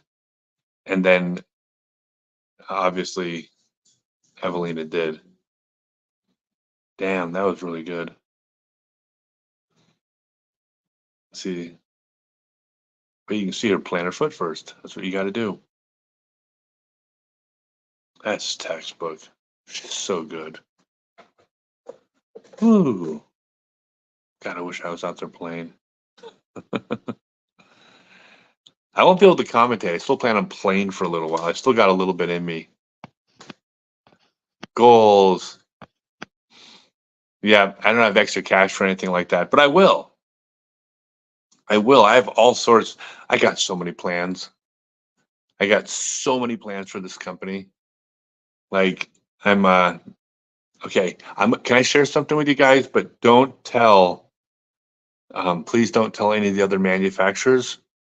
Because these are all my friends and stuff. Let me see if Kristen can figure out what was wrong on that shot. Oh, it still wasn't great. So I'm gonna run Innova Discraft, Dynamic, Latitude, and MVP out of business. I'm gonna be so successful that all of them are gonna have to declare bankruptcy. But because I'm a good guy, all the owners of those companies, I'm gonna give them jobs. Aren't I the sweetest thing? We'll just buy them all up before they go. Yeah. Now, no, don't get me wrong. They're not going to start in executive roles just because they owned a major disc manufacturing company. They're going to have to start sweeping the warehouse like everyone else. You covered that earlier, right? That's the struggle. No, they have to struggle, or else they're going to appreciate it. Yeah. No, I got now here, I'll tell you my plans for this company for Stokely Discs. I have no intention of growing to 20% of the market, which seems like a strange goal to not have. Like, it seems like, why wouldn't you want to be wildly successful? And I'll tell you why. Because in order to grow to that level of success, that will mean that I am putting all of my profits, all of them, back into marketing and promotion and growth, which is exactly what you do if you want to become a major manufacturer. That's now we're talking the $50 to $100 million gross sales range, right? I have no desire to do that, because if I can not do that, because I've spent a whole bunch of my money growing disc golf in developing countries. Look at Holland, growing disc golf in developing countries, and I could spend all this money with adaptive disc golf and all the projects I want to work on, and because I haven't put all this money into marketing and promotion, maybe I grow to be 3 or 4% of the market. Well, the disc golf is big enough where 3 or 4% of the market is a damn good living, and it's a damn good life for me. I don't have a better quality of life if I'm 20% of the market than I do if I'm 4% of the market, right? My life doesn't improve when I get bigger than 3 or 4% of the market. My happiness doesn't increase. So therefore, why would I do things to get bigger if I got nothing to gain from it, but then I lose out the opportunity to do all these projects I want to do? So I'm never going to be a major player in the industry because I have no intention of doing what it takes to be a major player. I don't want to be. I don't want to be some big corporate company, and I don't want to spend every single spare dollar like on advertising campaigns when I can put courses in Argentina. So I will never be a massive company. But I plan on being successful enough so I can retire someday. Yeah, so that's true. My bad on that. No, dude, there's nothing wrong with asking. I can't. No, no, no. I have every intention of supporting local clubs and stuff, but it'll have to be a symbiotic thing where they're buying as well. Yep, Steven says that's a bag of pot on my shoulder. LOL. Let's go, Calvin. I don't know what that shoulder reference was. We are all excited about it, Scott. You would do well narrating stories and videos. Yeah, I got my niche, but the fans would love to hear that voice on DJ like Clammo. You'd get questions like, why do so many players have elbow injuries for throwing sidearms, even Calvin himself? Yeah, and that's the thing. How do I answer that in 4 seconds? Sound bites are hard. I wish Evelyn would let you fix her putt. She would be a contender for the #1 spot. Yep, sidearm grips. Split finger or power grip? Hopefully one finger. The doctor thinks you're flippy. Rusco has never touched a broom in his life. Oh, no, no, no. You are wrong about that. Let me tell you something about dynamic discs. Can I let you guys in on a secret about DD? Jeremy Rusco has so much less money than he could have had if he wanted to, because what he did was he basically took what would have been, pretty significant amounts of profits, and he threw everything back into the company. And every time he was in a situation where he was like, "Oh, if I do this and release and make this thing go, I'll make, I could make X amount of profit doing that." He would take that profit and be like, "Yeah, and I'm just going to throw that profit right back into this project over there." DD, I'm not saying that I don't know their financials. I'm not pretending to know more than I know, but Dynamic Discs was operating at a near break-even pace, because they just put money into growing the sport, growing their company, growing their brand. But I have pretty good information that he was not just like stockpiling a vault full of gold coins that he would go in there and like pretend like he was swimming in. He actually pushed all his money back in. And I know you were just playing, but the DD people, this was like a tight knit family, and everybody at that company pushed a broom around the warehouse. So those guys worked their asses off. They deserve every bit of the success that they have now. I also know that they made some mistakes along the way, because there's some transition happening with the business and stuff like that. But they're going to learn from their mistakes. I'm a big fan. I hope you guys know this by now. I'm a big fan of Dynamic Discs. They've done a lot to support me and special needs disc golf. So yeah, love me my DD. Uh-oh. Uh-oh. Maybe just throw bounds. Throw out of bounds early. Well, this is a tough one because, is that That was lucky. not really going for it? Yeah, it's the out of bounds is. It's on the right side. In the ditch too. Yeah. No, I love that hole. That's the best hole in the course. I love that hole. That's one of the best par threes ever. I remember that's the one where I was throwing hyzer all the way around it. It's a different tee pad, of course. It was much farther away. But I was throwing hyzer the whole way. It's like 480 feet or something like that. Very slight downhill. But I was actually trying to throw my shot. In fact, I seem to recall that I did birdie it. But you had to, when you threw the wide shot, you had to basically aim like 40 or 50 feet long left of the basket. Because if you tried to land at the hole and you stayed out of bounds right, you were basically like rethrowing your third shot. Like you were taking a double bogey or triple bogey if you stayed out of bounds. So you had to actually just aim wide left. And I think I made a putt coming back down the hill, if I recall. At least once. This is the last tournament right before the skins match. All right. Hey, guys. Call your local pro shop and tell them to order First Run Stokely discs.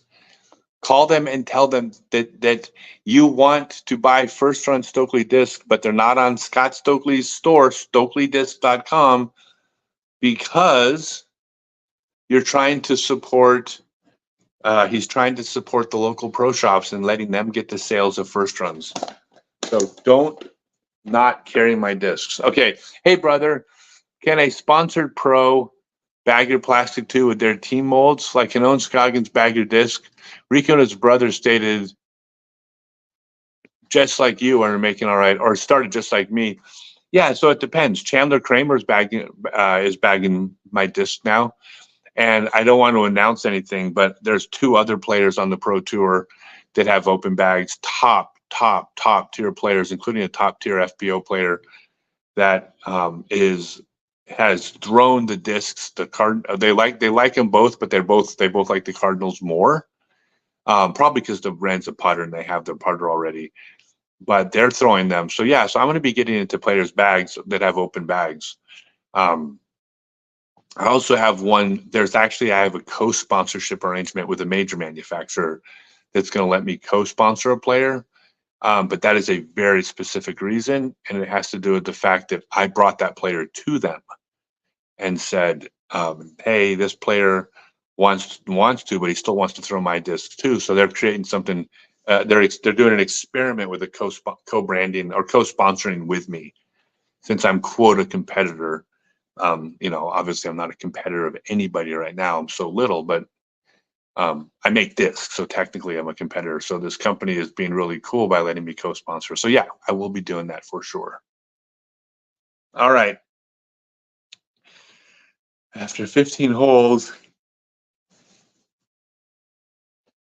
all right, let's watch the rest of this match.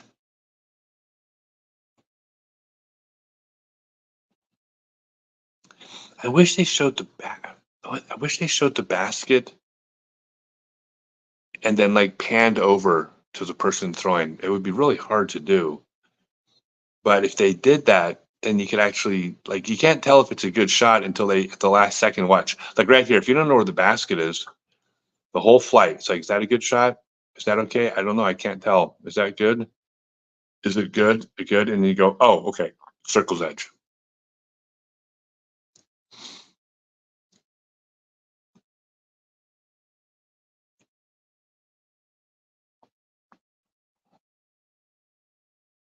Oh, growing disc golf. Oh, I thought I said growing up disc golf. All right. We're at 16% on, that's really good. Hey, don't forget we're coming back for MPO. And in the we're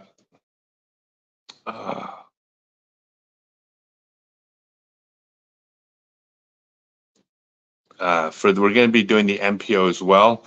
And I probably won't be chit-chatting as much during the MPO. I mean, I'll be chatting with you guys, but we'll also be watching the MPO just because it's a whole different situation because everybody's within like 2 strokes of each other. What is it, 15 players within 5 strokes? Yeah. Yeah, it's insane. That's because the field is leveled.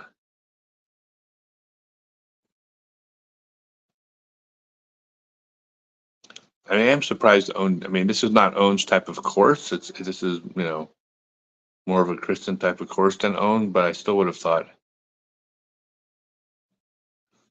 See, look at that. I mean,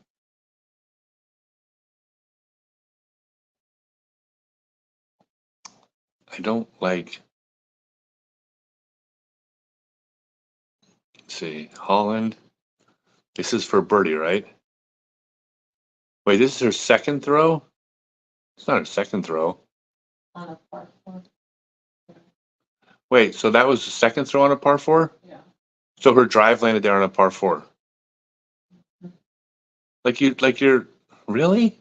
Yeah. That doesn't make any sense.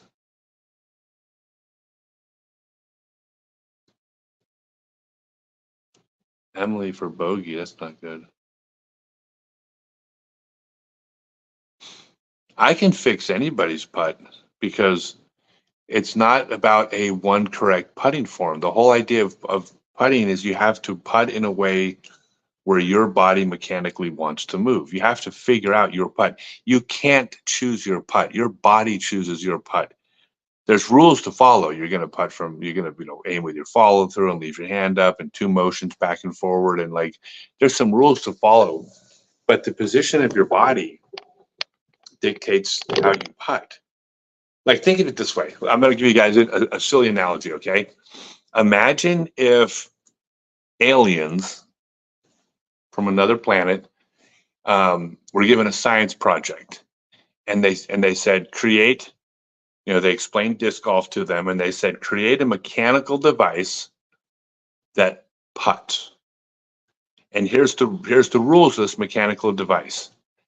And then they said, okay, the person needs to be between 5'5" and 6'4". They have 2 arms, 2 legs, a torso. Here's where the hinges are. Here's where there's parameters. Okay, the same parameters that are the similarities between me and Kristen and AB and Evelina, right? There's certain similarities. We have 2 arms. We have whatever, right? So there's similarities, but the specifications didn't specify. They gave a range that our shoulder sockets could move. They can move between 30 and 37 degrees from parallel or from level to the ground or whatever, but they weren't identical. All right.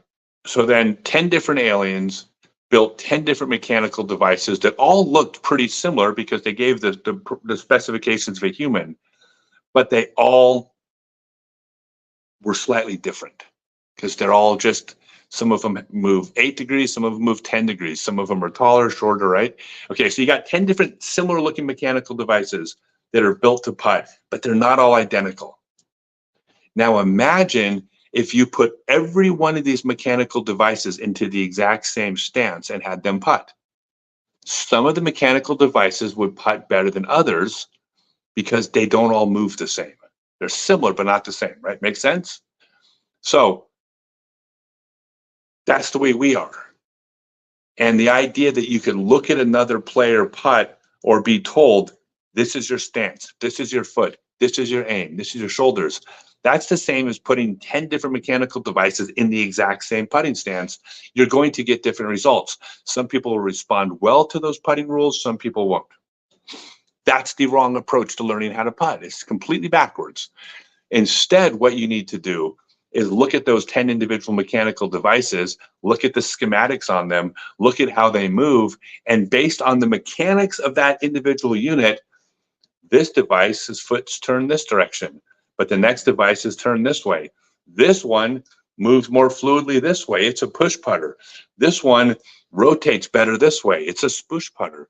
And what you wind up with is these 10 different, very similar looking mechanical devices with 10 different putting forms and stances, but every one of those putting forms and stances is correct because relative to that individual mechanical device specifications.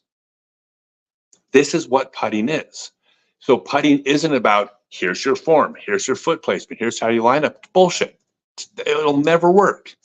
Instead, putting stance and putting form is about analyzing each individual mechanical device and saying, based on how that mechanical device moves, what stance and form should that device use?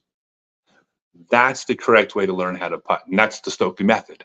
The Stokely method has to do with figuring out the individual body types and body mechanics. That's what my online class at scottstokely.net, Become a Complete Disc Golfer. That's what this class is all about. That's why the way I teach works. That's why when I throw, I don't get injured from throwing, even though I'm throwing sidearms farther than anybody on tour. It's because my mechanical device is moving efficiently for this mechanical device.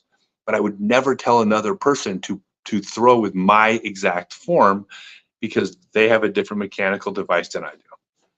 That's what this is all about. So me working with anybody putting, yeah, I will make every single person a better putter because I will not tell them how to putt. Instead, we will figure out how their body moves. And once we know how their body moves, then, once we figure out how their body moves, then they can now have a consistent putt. Once you have the stance and form for your putt, then there's certain rules to follow. Aim with your follow through, leave your hand up, shake hands with the basket. Like there's still rules to follow. It's not just individual, but it starts with an individual stance and form. Long answer, but I would fix everybody.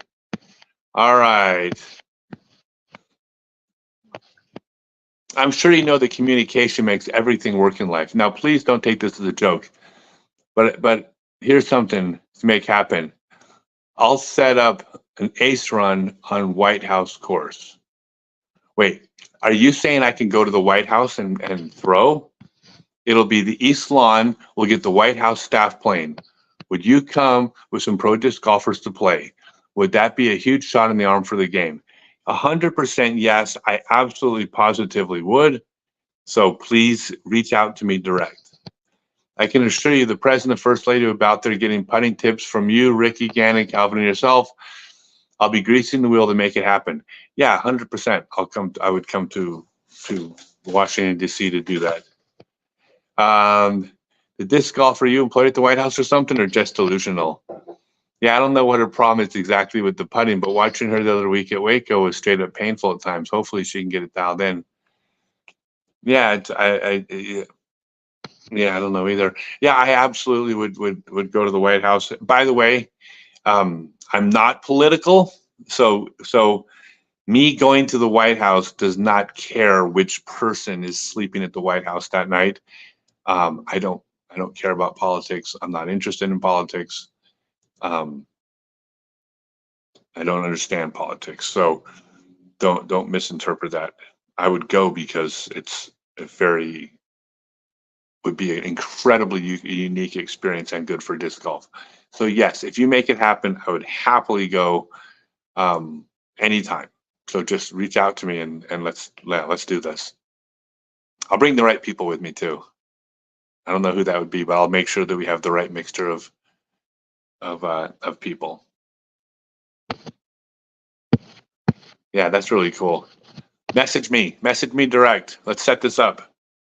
As long as I can put it on my YouTube channel. Oh, you guys, this is all right. Holland is on hole 17, and she's throwing her approach shot. Did Evelyn already throw? You guys are distracting me. I can't seem to watch. Oh, look at that. That looks like a great. Look at that shot. That's so good. I mean, it's what's supposed to happen from that distance, but still, it's really good.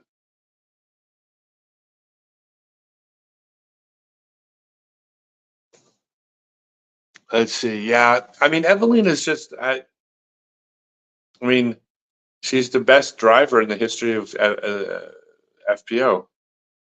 No FPO player has ever driven a disc as well as her.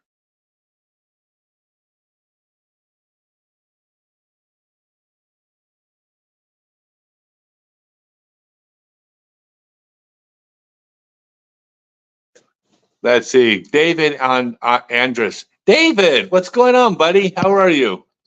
Well, it's so great to hear from you. David was my boss at one of my last real jobs back in 1993. I learned how to lay tile, and I still know how to lay tile because of you. There goes Evelina. Wow, did she just gack that? Or is it gonna skip? Oh, she's at circle's edge. Oh, look at that. Evelina almost throws out of bounds. Good to see you too, buddy. Holy cow, did you see that? That was scary. Yeah, but now she's got to make, so Holland's in there, so they're going to be tied going to the last hole unless Evelina makes this putt. Here's the question. Hey guys, I'm going to call it right here on Evelina's putt. Before she putts, I will tell you right now, if the putt is aggressive, it goes in. If the putt comes across not aggressive, it misses. And the question is she afraid of three putting?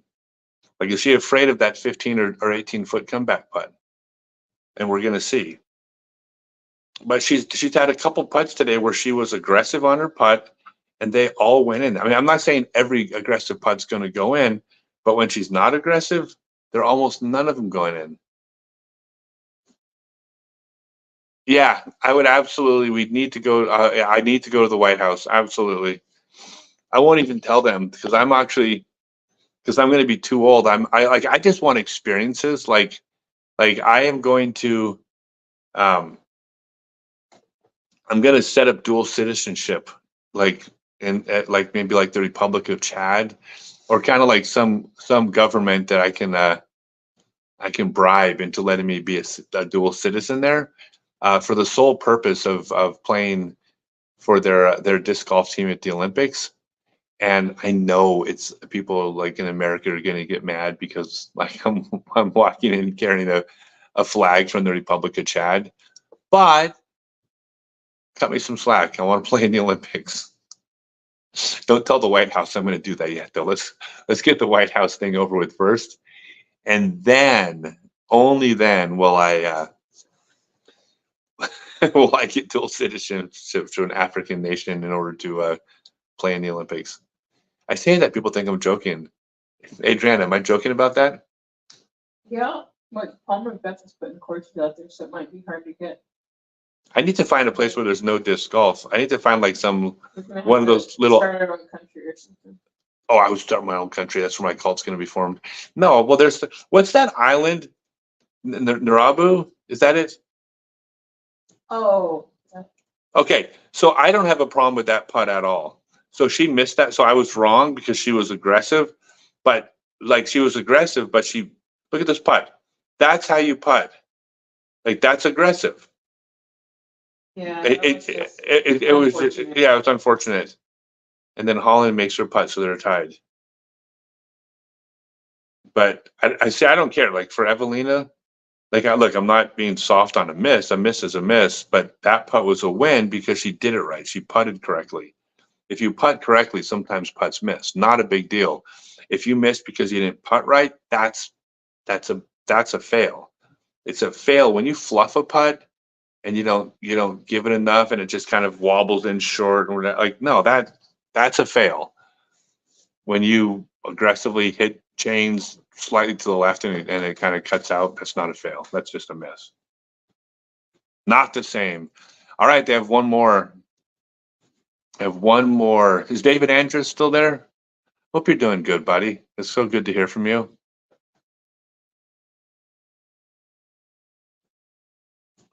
Let's see. Where, oh, where, oh, where, oh, where? Those commercials for Gannon are so funny. Dude, this mania crushes.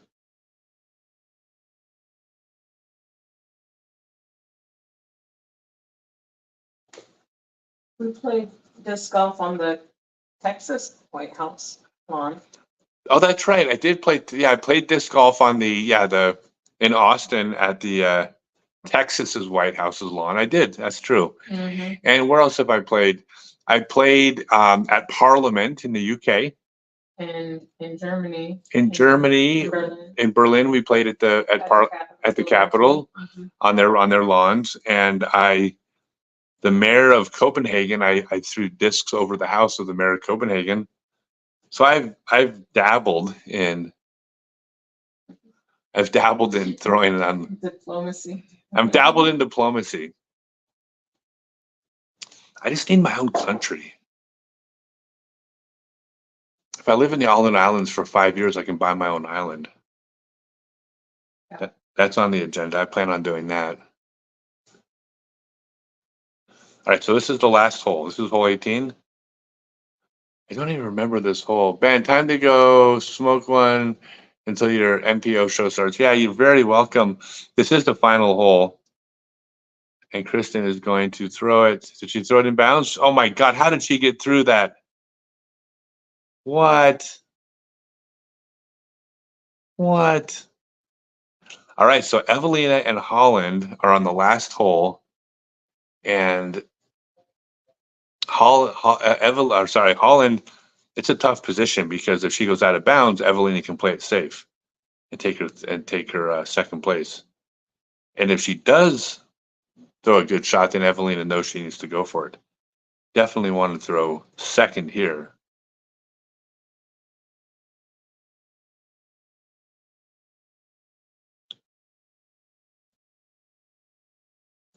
Is it out of bounds? Oh my God, it's so windy. Look how windy it is. Look at the guy's showing how windy it is. He's almost falling over. You see that? Yeah. But I can't tell what's out of bounds back there.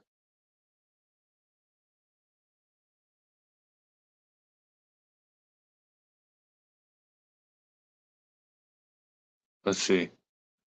So is Evelina gonna go? Well, we'll know if it's out of bounds based on what Evelina does. If Evelina goes for the hole, Evelina throws, and she just threw it out of bounds. Uh, So Holland must have been She safe. was going for it. Holland must have been safe because if Holland was out of bounds, then there's no reason why Evelina would have thrown like aggressive. Like she wouldn't have like that would have been silly to go for birdie. That's like $1,000 on the line. Like that doesn't make sense. So I don't. She must have been. I don't. I didn't. Do you see Holland's here? That's a very thing. Right? Yeah, but I don't see it. It went. It's over. It went over their heads. Yeah, that's out of bounds. That's back there. That's got to be. That's definitely out of bounds. That's over the heads of those people, the spectators. Yeah, Yeah. has to be out of bounds. They won't put spectators on the course. The only reason I said that I wasn't sure is because I remember I was trying to aim long and left off the tee pad, but I don't recall. That might be new. There used to be a lot more room up there, I think, maybe a couple of years ago. But since they made it hole 18, made it more spectatable, maybe they moved the OB in. So I seem to remember being a lot more room out there. Look at Kristen's going to win by 10. That's insane. All right, everybody, make sure you come back. Like I said, for the MPO show, it's going to be like super tight. So jump in and join me. Tell everybody. Yeah, tell everybody to join. And that'll be a lot more watching the round. So Evelyn is just going to throw right under the basket. And is Holland also? Holland is definitely out of bounds because if Holland wasn't out of bounds, then Evelina would have gone for that one.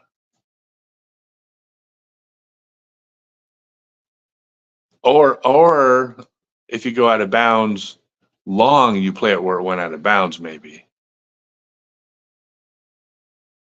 So maybe that's what it is. So maybe only if it's right side or short you play drop zone, but left you play it where it went out. Let's see.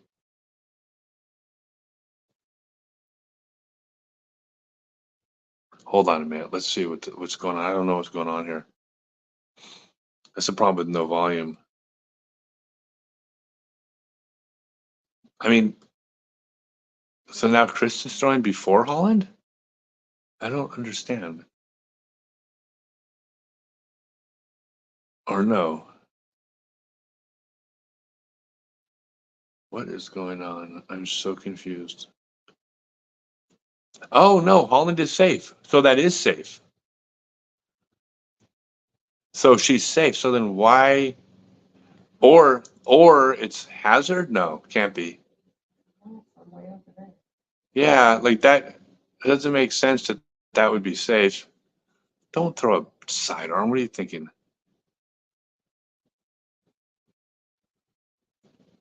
She's gonna. It's a jump putt.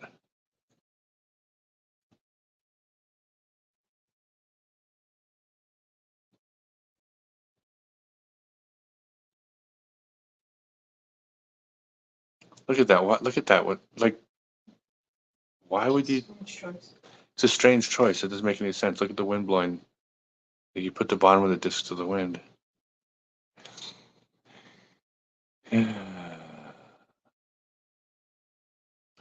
Everyone should remember this about our great sport. Disc golf is and will always be like a breath of fresh air and the ultimate stress reliever sport.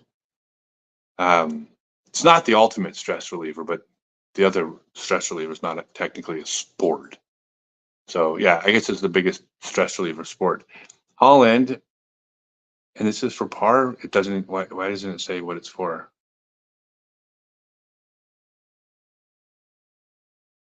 I'm so confused. If that was so, she was safe, but she went over the spectators' heads.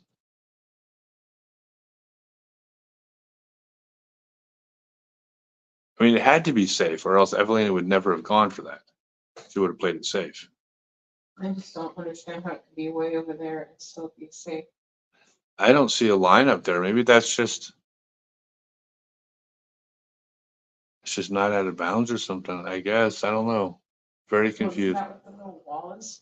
Well, not necessarily. The out of bounds is the line. And then the walls typically correspond with the line, but it doesn't mean that's.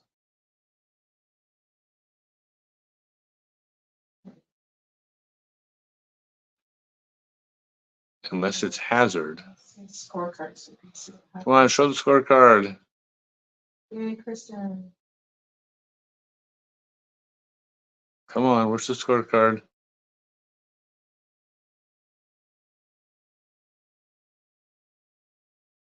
All right. Let's see if they get a trophy that Brody makes fun of. It's a decent plaque. Yeah. I saw them on the website. Yeah. PDJ, I think.